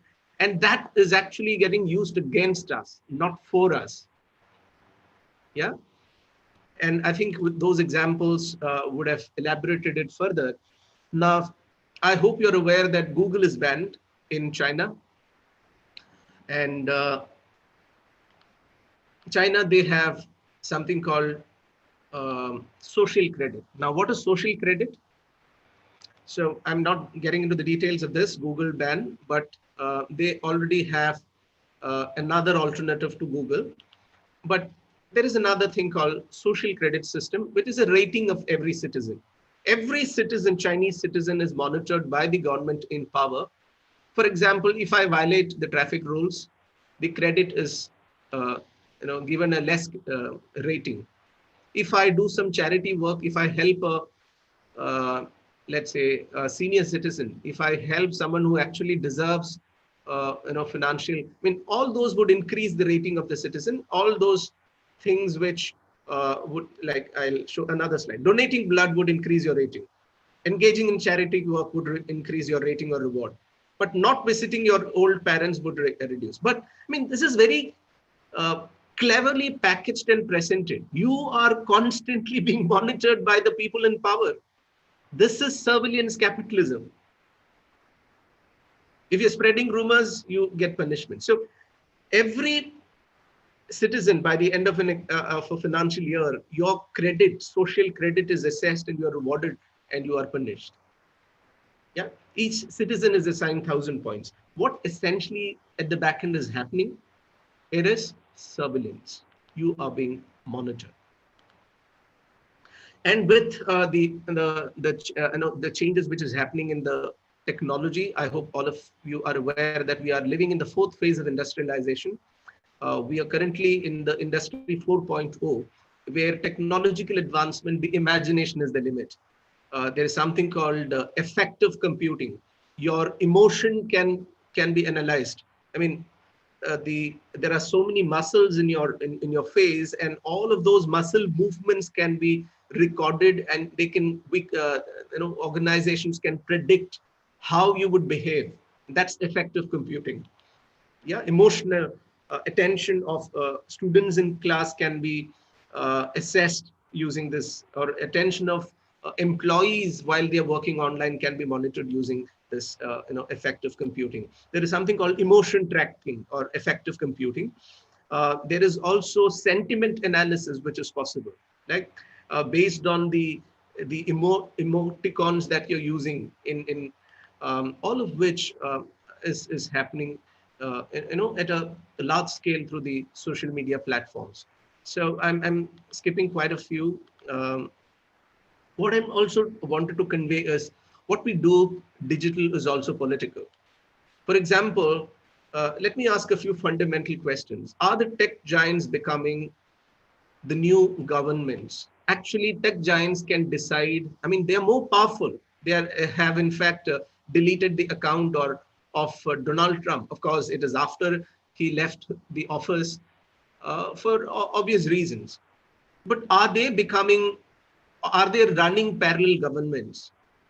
Like, so many people I've listed here. Tim Cook, Bill Gates, Zuckerberg, Jeff Bezos, are they aligning with those in power? There are several examples. They did that in 2016 presidential elections. They did that in 2014 elections in India. So many things. Are they aligning only with those in power? Are they vouching for and propagating fake news? They are doing it. Fake news is propagated a lot because that's where traction of people is more. Fake news gets circulated, liked, and commented by so many people, and they don't discourage it. Of course, of late there are measures to reduce or curtail, but they do it at, no, not regularly. Are they creating more echo chambers and filter bubbles? They are creating more echo chambers. Are they polarizing, colonizing our minds and spaces? They are doing it. I mean, so the other word for all of these five people is they are becoming the big brother.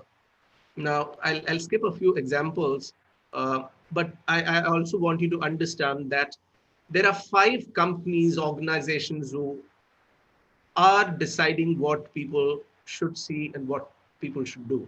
Google, Apple, Facebook, Amazon, and Microsoft. Yeah. So in the West, there is much talk about GAFAM, but little talk about BATX. In China, there is much talk about BATX, but little talk about GAFAM. Because China, it is not Google, Amazon, Facebook. It is a different set of companies. So China and the rest of the world, it's different. Yeah. China, they have these many companies like Baidu, Alibaba, Tencent, and Xiaomi. And what are they doing? Same. Data collection, personalization, data manipulation, surveillance. And today there are more additions to that. Netflix, Airbnb, Tesla, and Uber is also emerging as these, adding on to the big brothers. They are called the NATO. Yeah, Netflix. Technology today is eating away the world in all sectors. And in the future, every company will become a software company. Education has already become a software company. All of us are continuing this education only because we have online platforms. Yeah. So in the future, more and more companies are likely to get into this. And this is a prediction by Mark Anderson, the founder of Netscape, and which is by and large is becoming a reality. And data is the new oil and is going to become the new science, and data holds the new answers. And anything that is offered on free is at a cost. If you're doing, using WhatsApp, Facebook, any social media outlets, which is absolutely free, is at a cost. Yeah. So as they say, if something is online is free, you are not the customer, you're actually the product. You are being manipulated. Your thoughts, your likes, your comments, your everything gets manipulated. And I'll take a break over here, just stating that, quickly summarizing what I did. I was relying on this book, Filter Bubble by Eli Pariser, which talks about different kinds of threats that this filter bubble and echo chambers is created. One is data and our privacy is actually a myth. Democracy is under threat. Information, there is a lot of misinformation. Freedom to choose, we don't have that freedom. What is only being offered by these, creativity is under threat, because if you're subscribing to only one viewpoint, you never know what the other person is thinking. There is a lot of censorship which is happening. Serendipity, what is serendipity? Sometimes out of luck, we end up discovering. And that is unlikely because we are getting conditioned. And this world is what is also referred to as splinter net or cyber balkanization. The world is getting split, divided, or getting colonized into different bubbles, different echo chambers. And that is the world that we are currently living in. And the splinter net is a characterization of internet as splintering or dividing for different factors. It could be politics, it could be nationalism, regionalism, religion, divergent national interest, it could be anything. So how do we regain our free will in the splinter net? That's what I think I had exceeded the time. Sorry for that. That's what I'll be spending some time in the next maybe around 20 to 30 minutes, and then wind up the discussion, wind up my presentation and take a few questions. I'll take a pause here, and if you have any questions which you want me to answer towards the end of our presentation, I'm free to do that. I mean, you're free to do that. Shoot out your questions. I'll take a small pause here so that I'll also get a break.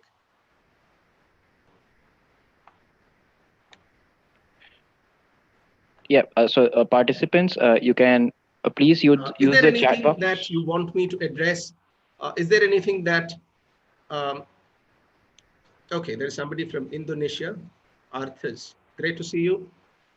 Bito sir and Father, can I take a small break here? The audience, the participants are free to ask, shoot out their questions if they have any. And Yes, sir. That's fine. That's fine. okay, there's one message. Okay, just says good morning.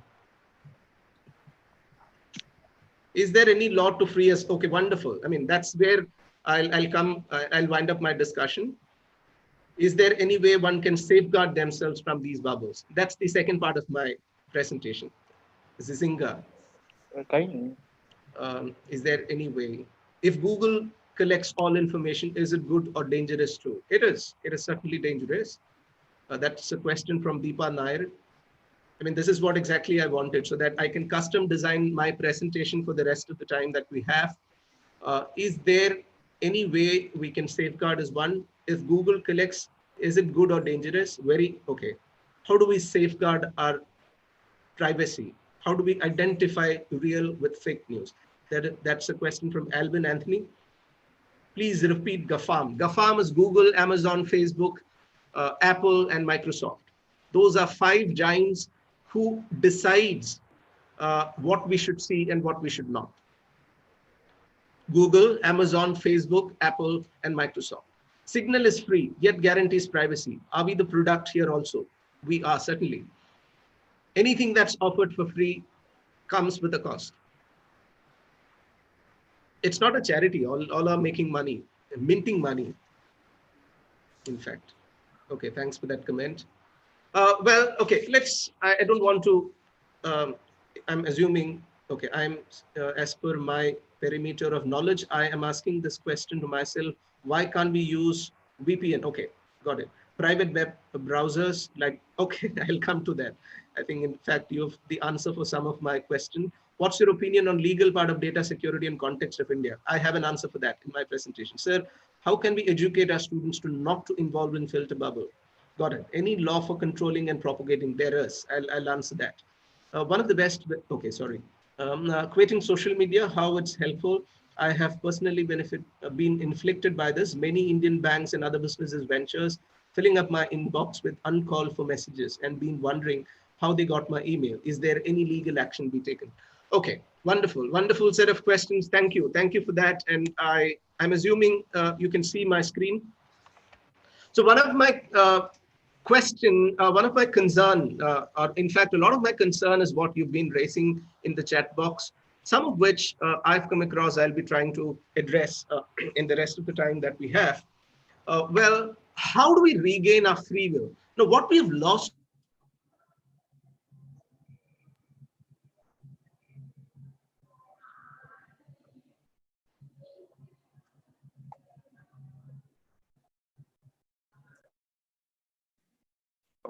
Okay, I think there is a small technical problem here. We'll just get back. Sort of an immunity or sort of legal, is there any legal provisions is another question that was raised. Now, let's try to answer this. Can I get a response? Is my screen visible? Someone can unmute and say if I... Yeah, sir, there was a small glitch. There is a small glitch in between, but now it is fine. It is fine.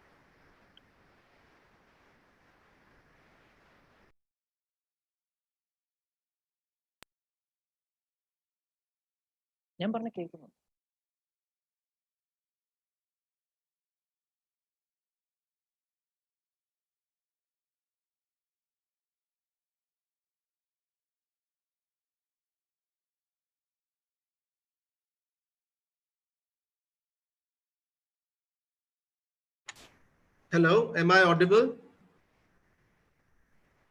Yes, sir, you are audible. Perfectly fine. You are audible. Hello. Can someone unmute Yes, and sir. say, Yes, sir. You are audible now. can I get a response? Yes, sir. Audible. Okay, thank you, thank you. And is my screen visible? You're audible? Yes, sir. Okay, great.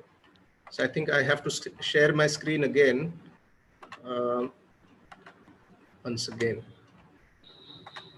Okay, so here we go.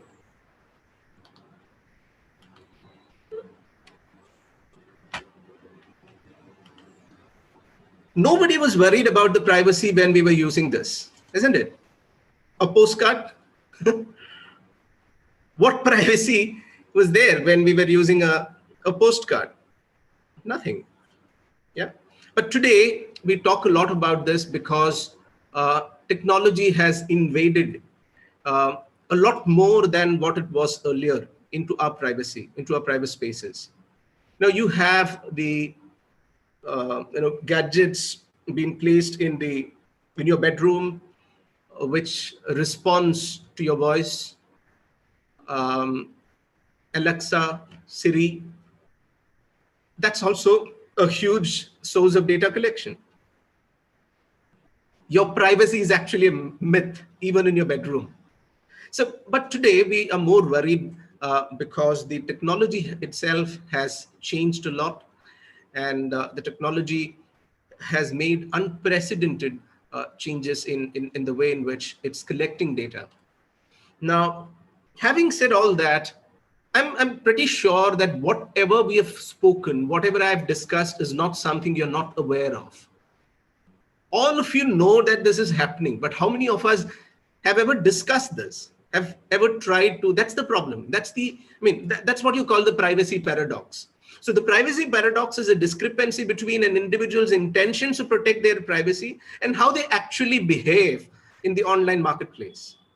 So there was a study by Norberg and Horn, and they say that 54% of the internet users believe that websites that track their behavior invaded their privacy. But 64% of them would offer their personal information. I mean, that's the irony of it. People are aware that data collection is happening. People are quite kind of knowledgeable about all this and whatever I've spoken. But we still continue sharing the personal information. And that's the privacy paradox of and this is primarily because if you have, this is another good book which I would suggest. There is a book called Thinking Fast and Slow, a must read by Daniel Kahneman. And he says our responses online mostly are emotional. 95% of the responses are fast, emotional, automatic, impulsive. We don't think much of what we are doing, liking, sharing, commenting in the social media platforms. And that's where the problem lies. Yeah. So before you like, comment, share, or upload anything, you have to think twice. I mean, that's one primary thing. When the advertisements are getting targeted, when your personal data is captured, your brain is what is actually getting hacked. Yeah. So how is it that we could defend? There are three strategies which I normally suggest. There could be more, but what I normally would subscribe to or would suggest is, number one, educating people. It is important that we understand how these services are funded, what kind of information is gathered, and what are the challenges of personalization. You need to discuss about information asymmetry. See, start discussing about all these topics in your classroom, with your friends, with your relatives. Conduct workshops, seminars, research circles on these topics. I mean, that's one thing. As academicians, I'm assuming most of us are academicians. This is one thing we should be doing. And if you can update your syllabus with topics like this, you need to do. Second is regulation. Now, in European Union, there is already something called General Data Protection Regulation. And it's time that India we also have something on those lines. And as per this law, an informed consent is required before data collection. Without your consent, they can't collect. And if at all they collect data, they can be sued. And that's the regulation of this general data collection regulation. That's the legal. And the third is resistance. Not use certain devices. And then there was a movement called Delete Facebook movement. And it's becoming quite common and popular, especially after 2016 presidential elections, especially the youth, people who are aware of this. They've started a movement called Delete Facebook movement or Delete so many other apps. Then we could do art, through art, literature, blocking third parties, cookies, and these are resistance that we. So at three levels, I think all these three should be working in tandem, should be mutually supporting. Education and awareness, regulation from the government or the regulatory authorities, and the third is at the individual level and also collectively as association, as groups, resistance, collective resistance. Yeah. And how do we do that? Now, this is what Manuel Castells, who has written this book. This is another very beautiful book, The Rise of Network Society, who talks about the power does not reside in institution. Power does not reside in GAFAM. Power resides in individuals, in the networks that structure the society. So we need to create networks of people, networks, collectives of people, associations of people who could do such resistance. Yeah. Now, William Faulkner has said the past is never dead, and it's not even past. Yeah. And this is a reality. Now, there are movements for right to be forgotten. How many of you know that the Amazon or any other online platforms have this provision of switching off your search results? Google has this option of switching off the search results. How many of us do that? I mean, you have to point fingers at yourself. There are options of switching off in almost all the platforms. I would suggest you to do that. Also, I spoke about movements. We need to come up with movements, right to be forgotten movements. Now, one such movement is, I think I mentioned about general data protection regulation, which was passed by the 28-member bloc in 2018. European Union has been really proactive about this, and it's time that we also urge for such movements in our country too. But it's not that we don't have one. We already have one, which came in 2018, Personal Data Protection Bill of 2018. This was by B.N. Sri Krishna Committee. The draft had introduced a new right called the right to be forgotten, which refers to the ability of an individual to limit, delink, delete, or correct the disclosure of personal information in the internet. So you could do that. It's not just in European Union, in India too, we have something called, but what I'm trying to say is more of such laws, more of such movements and awareness campaigns, research, more of such seminars, workshops, class engagements, syllabus revisions has to happen, which talks about issues like these. Personal Data Protection Bill law, or what was this is almost in tandem with Article 21 of which is the right to life of the Constitution of India. Yeah. So now I spoke about movements. If you remember, this is about 2 weeks back. Farmers protest, the Facebook and the Instagram pages were blocked, but they were restored immediately after public protest, because they are curtailing the right of people to protest, to voice out. When people protested, they were forced to reinstate. Same thing happened with WhatsApp. WhatsApp was about to sell the data to Facebook. They said they would collect, and they took a U-turn. Why? Because people protested. We protested. Governments protested. Yeah. And they made it clear that what we want to address some rumors and be 100% clear that we continue to protect your private messages. And they came up with a lot of explanations. They took a U-turn. Now, there were one question about shifting to Signal. Signal, the only personal data stores in your phone number, and it makes no attempt to link that to your identity is what Signal claims. But I am really, really skeptical about this. There are platforms like Signal. Telegram collects contact information, contact IDs and user ID. WhatsApp collects those many information. Facebook also collects these many information. So you could choose which platform is more safer and more, uh, reliable one. So upon protest, you've seen that the accounts get suspended. Donald Trump's account got suspended. So movements can bring down even corporates, bring down bigger, larger, um, players in this segment. Now, there were movements against Google in October 2020. I'm not going into the detail. The US Department of Justice, Google had agreed for a European Union had given the approval of acquiring Fitbit, only agreeing to not use the data for advertising.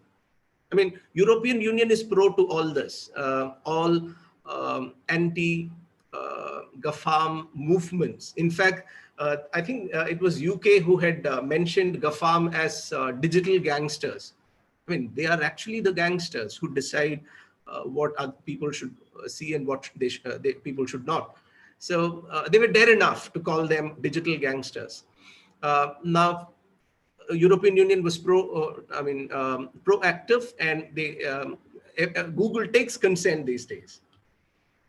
There were movements by the US House Committee against Apple. I'm not going into, because we don't have paucity of time. I'm just quoting examples. December 2020, there were movements against WhatsApp and Instagram. And I mean, this is something which I want you to go back and listen. Such a Baron Cohen, he's actually a comedian, but he made a brilliant speech. He said if Facebook were around in 1930s, even Hitler would have created 30-second ads and he would become popular. And that's he's a very sarcastic way of criticizing Facebook. And this, I think the speech was on 11th of November 2019. And I still have, because of paucity of time, I'm not playing that video, but please go back. And it's a beautiful speech. And I want you to discuss about this in the class as well, if you have time. An amazing speech which talks a lot about the crisis that we are currently in. Now, I mean, these are interesting. You don't use Facebook. Facebook uses you. Facebook is in the surveillance business. Facebook is, in fact, the surveillance-based enterprise. And when the service is free, you are not the customer. You are the product. Yeah, any platform for that matter. Say it be Facebook, Instagram, so many other which have come. They're all, I mean, there are so many examples which I don't want to because of paucity of time.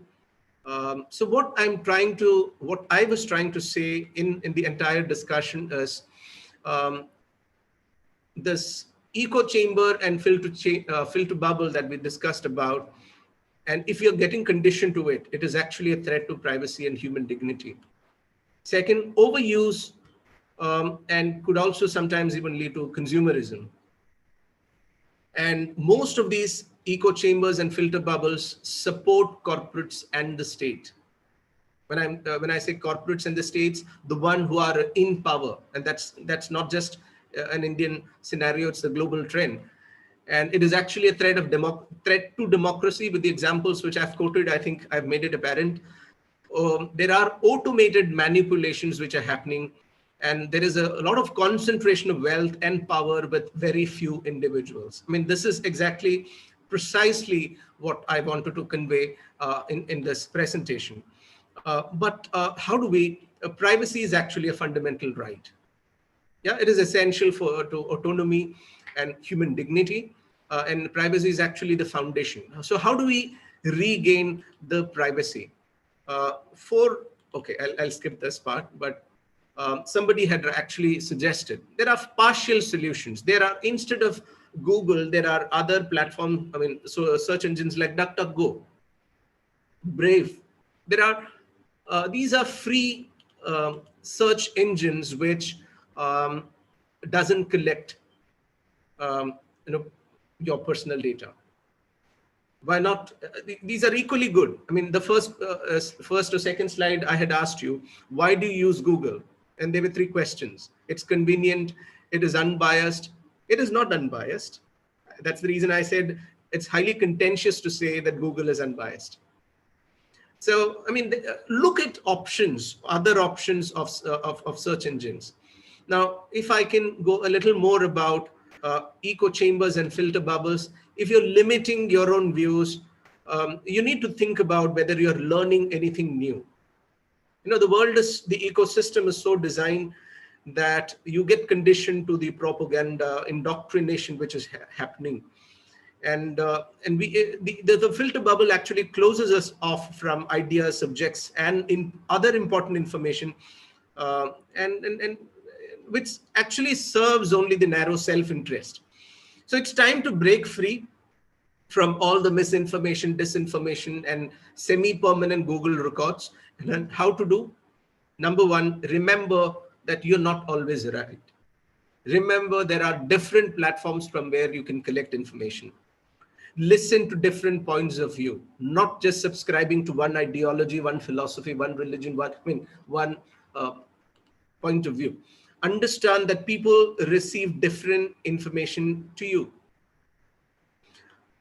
Don't assume. Always do a fact checking, even if it is from a recently one popular let's say TV anchor was suspended for 2 weeks. Yeah, Rajdeep Sardesai. He's found. I mean, is normally represented as a credible source of information, but he also ended up sending false or news. But because I mean, there's this beautiful book by Yuval Noah Harari, which is 21 Lessons for 21st Century. The first sentence is what I wish to read out, because the first sentence is, in a world deluged of irrelevant information, clarity is power. So world is actually deluged with a lot of fake news, propaganda, misinformation. So it becomes our responsibility to, before we share or like or comment anything in the online platforms, that you cross-verify the data, which Rajdeep Sardesai did not do. And that's the reason he was like, his salary is put on hold as much as his 2 weeks of online presence. Now, engage with people who think differently to you, not just your point of view. Get out of the tribal thinking of them versus us. When it's a lot of propaganda and polarization is happening. We started defining people as anti-nationals, who are non-nationalists, non-citizens. I mean, this is absolute bullshit, I would say. Sorry for that word. But there's a very tribal thinking of them versus us. This constant othering. Who is the other in this world which belongs to all of us? I mean, the boundary of nation is all imaginary, right? So include a wide number of opinions. Don't assume everyone feels the same way as you are. You need to burst your own bubble. All of us, knowingly or unknowingly, are a part of this bubble, but it's time that we burst this bubble. We don't go with assumptions. We need to do some fact checking. And it's time that we don't go with the tribal thinking of us versus them. Polarization, which is happening in the name of several aspects. Now, another thing is, what you could do is, before you share information, there are lots of platforms from where you could cross-verify the data. Factcheck.org. Now, media bias or fact check, NewsGuard, PolitiFact, snopes.com, allsides.com. So these are all some of the common platforms from where you can validate and find out the authenticity of the data that you're sharing, liking, and commenting, so that you burst the bubble of ego, of being, not ego, I would say, being in an echo chamber or your own filter bubbles. And Indian fact-checking sites are there. IFCN signatories. IFCN is International Fact Checking Network. Alt News, Boom. One of my good friend, who runs Boom, he was invited as well. He was saying that it's time that we have more. Maybe around how many? 10 is what I've listed. It's time that India needs more and more fact-checking sites, alt news like Webcoup, India Today Fact Check, News Mobile, News Checker, Factly. Just Google search and find out the authenticity of, it's so strange and ironical that we have to Google search, Google it and find out. But you could do a search in any of these fact-checking sites as well, Boom, U-Turn, etc. So the point is, our brain is conditioned to clickbait because we normally respond. It's not responding, it is actually reacting because we get intrigued, excited, disappointed, angry, or depressed. I mentioned about another book. It's time that we take time to find out the fact, do some fact checking, find out the authenticity of the data that we are collecting, and not to go behind oh my god kind of news, which is kind of clickbait, might sometimes be. So there is also a crap test which you could do, with which probably in another 5 or 10 minutes, 5 minutes, I'll be winding up my presentation. What is a crap test? Number one, you look at the currency or the timeliness of the information. Sometimes, as I said in the earlier case, one video which was 7 years old was circulated as of a recent incident in Madhya Pradesh, which was absolutely fake. It was propaganda. So look at the currency of. Second is relevance of from which source are you getting the data. See, I run a discussion forum in Bangalore, and we keep organizing events. And what we've been doing in that platform is whenever people share data, whenever people share anything, the first question that from where did you get that? You could do that in your own WhatsApp circles, when your friends share something in WhatsApp, in social media platforms. Ask them, what is the source of the data? Have you cross-verified? So currency, relevance, the authority of the data, the source of information is also the importance. Accuracy, the reliability and validity of the data, the truthfulness, the correctness, and the purpose. What is the purpose? What is the reason that they are sharing that information? What's the purpose of that information? Is it to teach something? Is it to inform something? To sell, entertain, persuade people? This is a simple crap test. Crap might sound a little, but crap test is something which I would suggest you. Because with great power comes great responsibility. We all are more powerful with the knowledge that we've acquired. I'm assuming all of us here who are online today are more informed than any other people, and you have interest in these topics. So please do some crap test before okay. And there is another thing which I would suggest before you Twitter or Snapchat or Facebook. Think. And what is that think? Look at whether it's true, look at whether it's helpful, whether it's inspiring somebody. Is it necessary to share? Is it kind?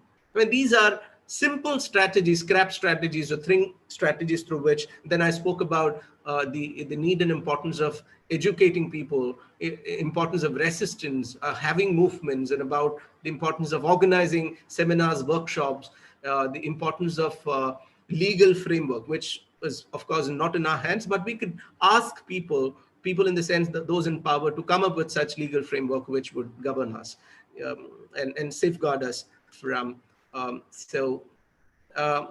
Before I think this would be a repetition, I would suggest a few. Okay, this is the same book which I'm reading now, 21 Lessons from 21st Century. This is a brilliant book. Yuval Noah Harari, I'm a great fan of him. Sorry if I've quoted him quite often on. Please read this. It gives a beautiful perspective on most of what I've spoken. And there is another book by Neil Richards, Intellectual Privacy. Another one, a must read for those who have interest in this topic. And there is a book by William R. Poole, Surveillance, How Surveillance Capitalism is Deceptive, or The Dark Side of Surveillance Capitalism. And there is another, in fact, it was in Netflix which had come, The Social Dilemma. The technology that connects us also control us was their tagline. You could show these videos in the class and have a discussion. You could watch it yourself, which mostly talks about most of what I've spoken till now. And then there's this brilliant book. I've mentioned about this lady. She's a Harvard Business School professor. Now, The Age of Surveillance Capitalism. How capitalism has gaining power through surveillance. And what she says is at stake is the human expectation of sovereignty over one's own life and authorship of one's own experience. We are not deciding what we should be doing or what we should be choosing, what we should be seeing in the online. So many other people are deciding it. Corporations are deciding it.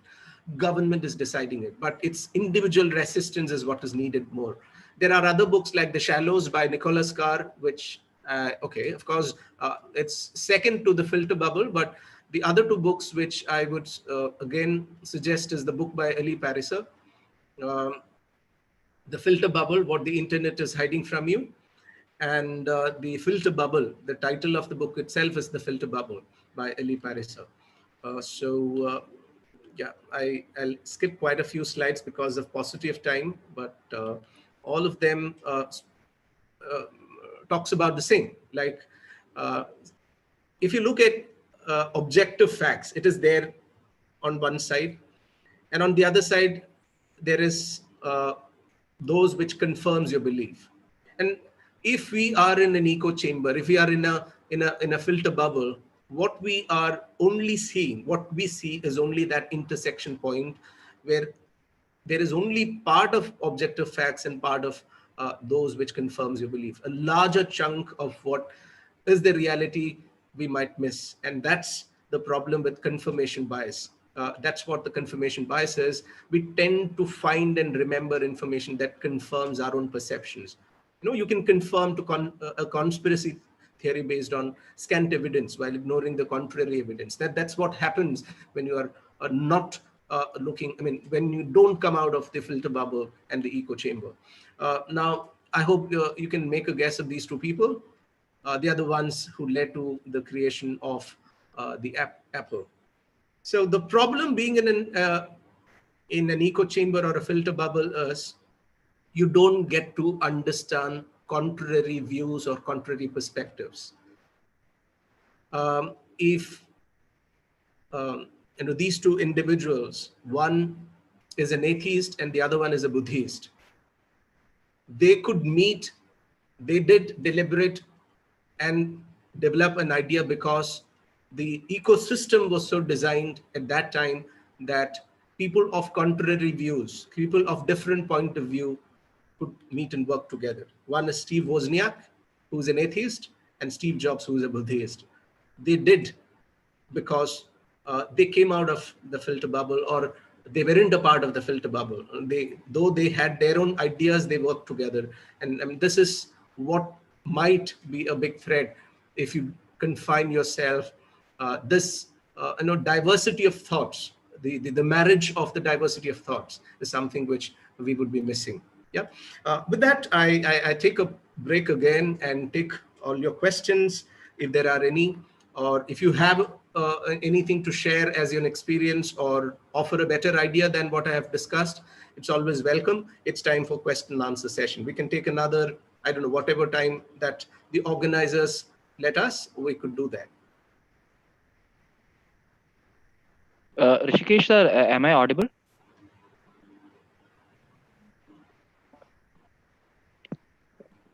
At the beginning itself, I've said that I won't share the PPT. Sorry for that.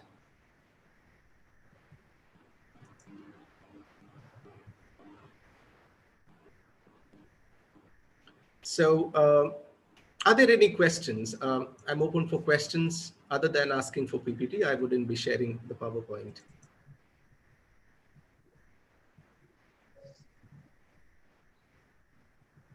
Thank you, Priya Thakur. That you meant.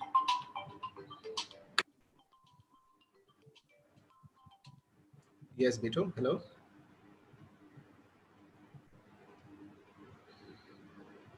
Hello ശരി.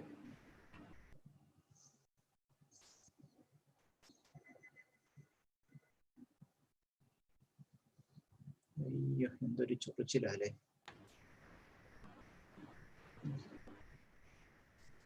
Thank you everyone for joining this evening. Not evening, this morning.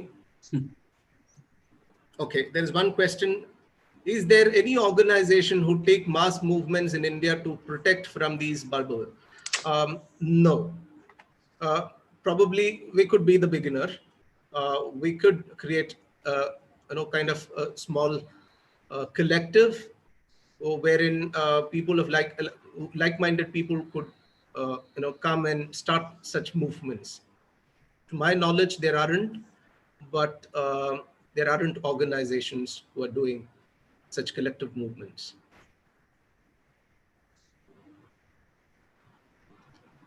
Yeah, there is a question whether Zoom is also a platform. Yeah, there could be some of the other data collection which is happening even here too. Not very sure about that.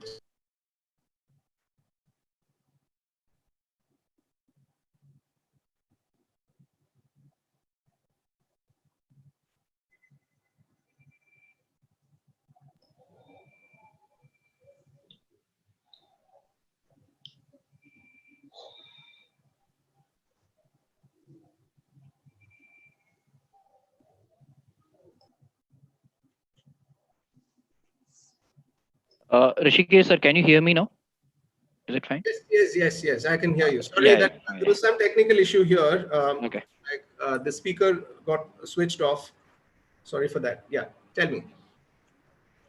No problem, sir. If there are any questions, I think we can just go through that. Okay.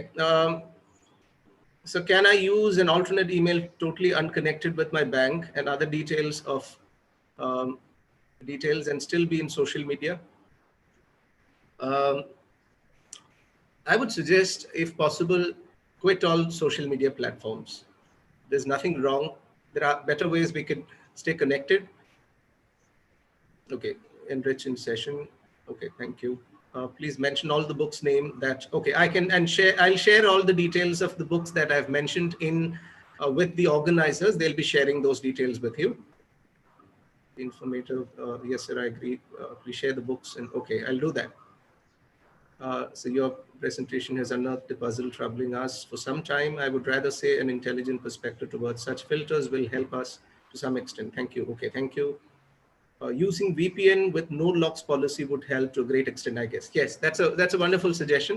VPN is also another way of looking at it. Very nice. Okay. Would you recommend digital detoxification in the digitally literate world? Wonderful. Thank you for asking that question. My next next webinar is on digital detoxification. If you are interested, you can join that. We are doing it probably by the second week of February. Not with Rajagiri, but another institution. But if you're interested, I can share the details. It's the title itself is digital detoxification. Okay, how can we identify fake news? Of course. Okay, well, I think partly I have answered that question while I did the presentation. How do we identify fake news? The first thing I would suggest is, if you get a news, no matter what, whether it's a video, audio, or a print, just ensure if there is anything that's clickbait content, which actually catches your attention, grabs your, I would say, attention, it's always better that you cross-verify that data and then share it with other people. There is always, what people do is normally they play around with your emotions. So if there is any content that you are doubtful about in terms of the way in which they've portrayed, it's better that you cross-verify. And the platforms where you can cross-verify, there are so many: Alt News, Boom, some of which I've already shared. Yeah, I can share those details as well. Mail me the details. Okay, really nice and informative. Details of your next webinar, increased digitalization. Is the banning of Donald Trump from social media a step too far? It is. It is certainly too far. Isn't it just a step in promoting an echo chamber with no alternative perspective, even if they may or may not be wrong? Okay. One slide which I intentionally, probably because of the paucity of time, I did not discuss is about a statement which came from the one who owns Twitter. That too after the ban of Trump.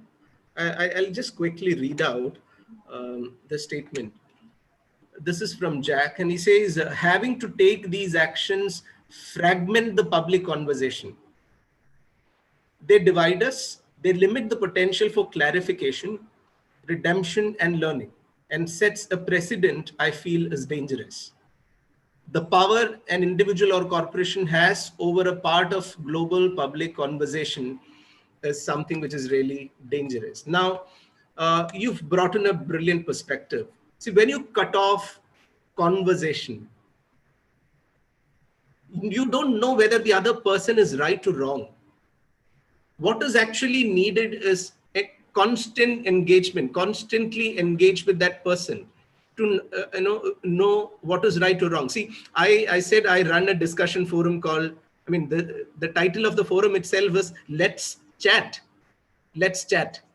Now, the idea there is people belonging to different ideologies, religion, political, they all come together and share their views, share their points. So we are listening to each other. Yeah. So here what this corporation or what this organization has done is they have cut off the possibility of having an engagement with Donald Trump. But I'm guessing, my assumption is in US, they don't want to repeat what had happened with the coup, which happened in the US parliament. They didn't want to immediately create another occasion. Maybe that's one of the reasons why they had banned him for a time being. But as you rightly said, it sets a wrong precedent for others, because what is needed is more conversations. Even if that person doesn't agree with your point of view, what is needed is more of engaged conversations. You're right. Banning Donald Trump was not a fully right step. It is setting a wrong precedent. Today it was Donald Trump. Tomorrow it could be Rishikesh, because I have spoken against Google. I've spoken against. They could probably remove my entire profile. They could ban me.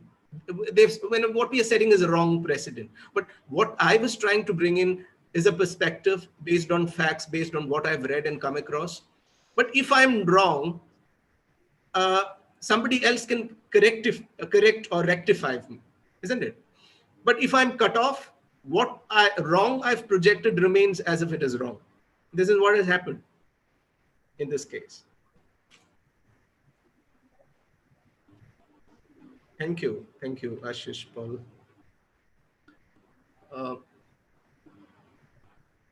Okay. Snowden, an American whistleblower, runs an organization for cyber privacy named Freedom of Press. Yes, I agree. I mean, we need, if you've seen the past, I would say 5 to 6 years of the press freedom index globally, it has come down. There is concerted effort from the people in power also to curtail the voices. Now look at what is happening in the farm protest. Yesterday, there were goons and throwing stones at the farmers who were having a genuine voice. Their voice is not getting heard. So they were sending goons and targeting them. And you're kind of silencing the voice of people. And is that right or wrong? Who's right, who's wrong? I mean, we understand only if we constantly engage with meaningful conversations with them. I mean, the initial move of having around 10 rounds of discussion itself was a great move. They should have continued it. And both the parties should continue and reach on a consensus is what I feel. Cutting down conversation, targeting, silencing the voice, or banning somebody is something which is anti-democratic.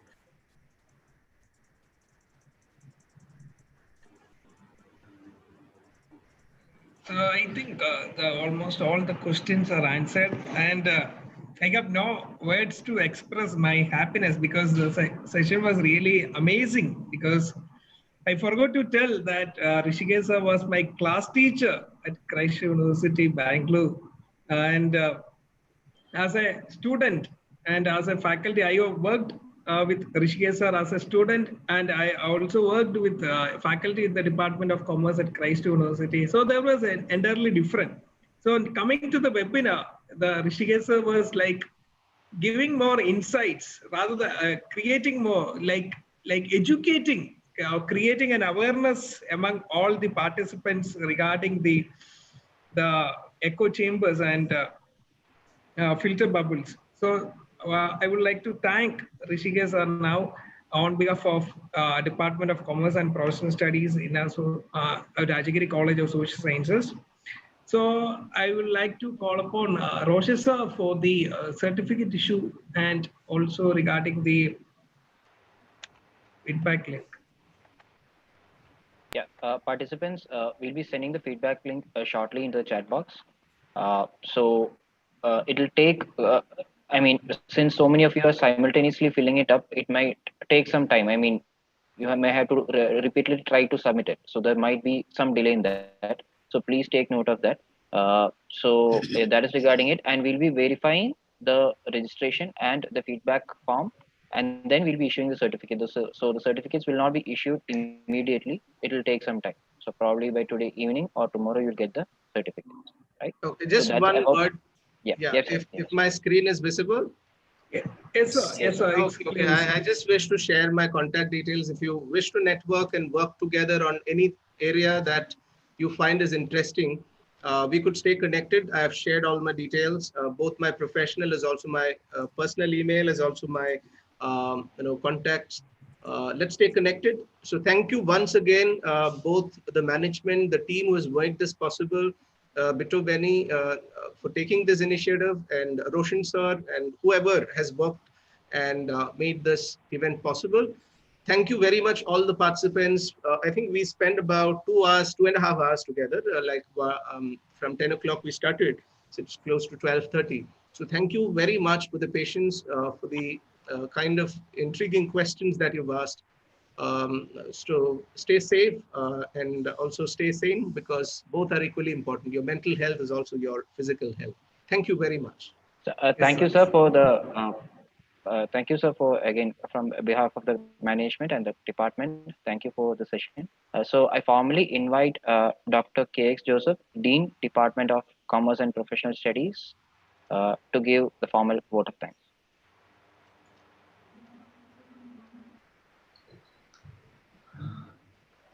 So good afternoon to everyone. First of all, I thank Professor Rishikesh for giving a very, very beautiful presentation. The cyber physical system and even the chances of forming parallel governments in many parts of the world, and the influence of the media, and the chances of the filter bubbles and echo chambers. And the quotes given by him, especially the example given by Dr. Rishikesh, is very, very beautiful, citing the quotes of Obama, the spotlights of Amazon, about Peter Bucker, about surveillance and capitalism, the motion tracking, about e-commerce, about shopping malls, and even the neoliberal. The thing happened to be very, very appropriate. He's a learned man. He is working very hard on this. And I really appreciate his painstaking job for presenting or for making this really in a presentable form, digestible form, and presenting it beautifully well. And like his appearance, the presentation also was really beautiful, very crisp, very useful. As far as Joseph MK has pinpointed in the beginning, many truths or many half truths are prevailing all over the world. And he has suggested that let this seminar become fruitful. As Father MK has initiated, this seminar has become very, very fruitful to all the audience. And he has given the references as well. And those who are going through the references will be able to know more and more, or better and better.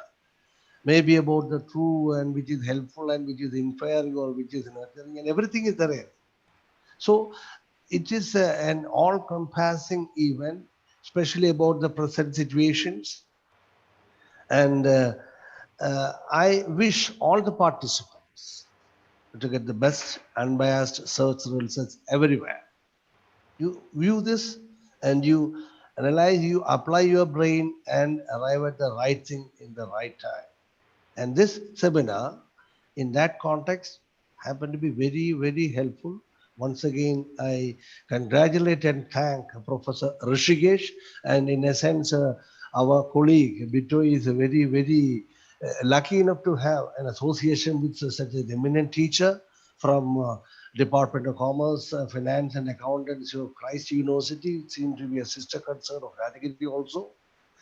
And I really take this opportunity to congratulate the IQAC of Rajagiri College of Social Sciences, our beloved principal, Dr. Binoy Joseph, Father MK Joseph from the part of the management, and all the management representatives and all the faculty colleagues, especially Roshan sir, Bito sir, and his associate to make this event a real success. So I'm really thankful to everyone, all the participants, be associating with us. And whenever you are organizing a program, just invite us. Let us move together. Let us collect as much information as possible. And the support of Rishikesh sir will be always there. So wish you all the best. So thank you. Thank you, sir. Thank you, Tambisa, for the kind words and all the support for the conduct of the full-fledged webinar. The feedback form is already shared in the chat box, and you please to fill up the feedback link. Yes, Roshan sir. Yeah, just one more thing. The chat box will be there for another 20 minutes. We'll wait so that the participants can access the feedback link. Beyond which, we'll close the meeting and you won't be able to fill the feedback. So I request all of you to please take the link from the chat box so that you can fill the feedback later also. Right.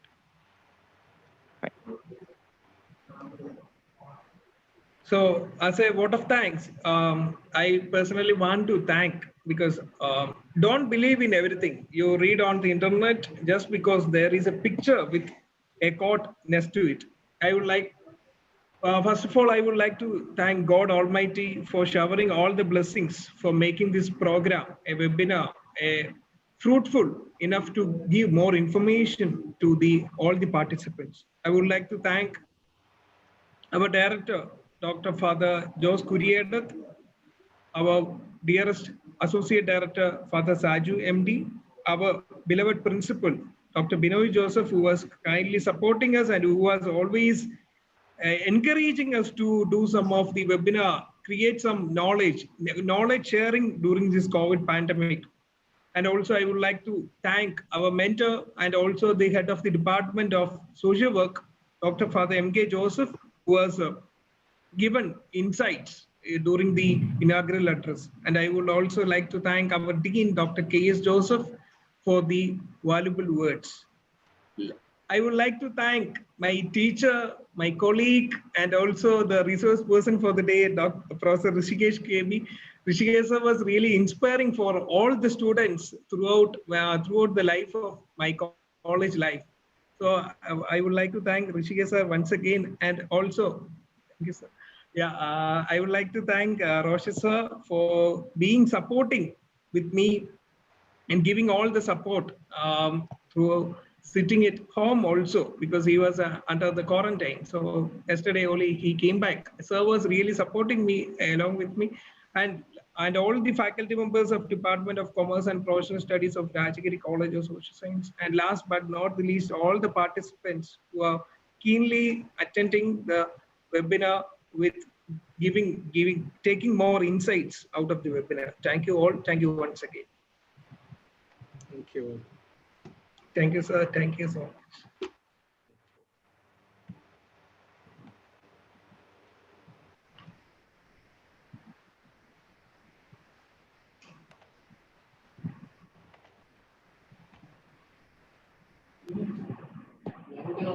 Eh?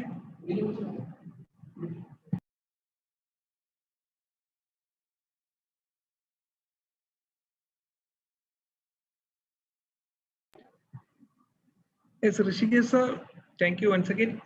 So you can leave. Yeah. Yeah. Is there anything you want to tell? No, nothing. Yeah. All right, sir. Thank you so much.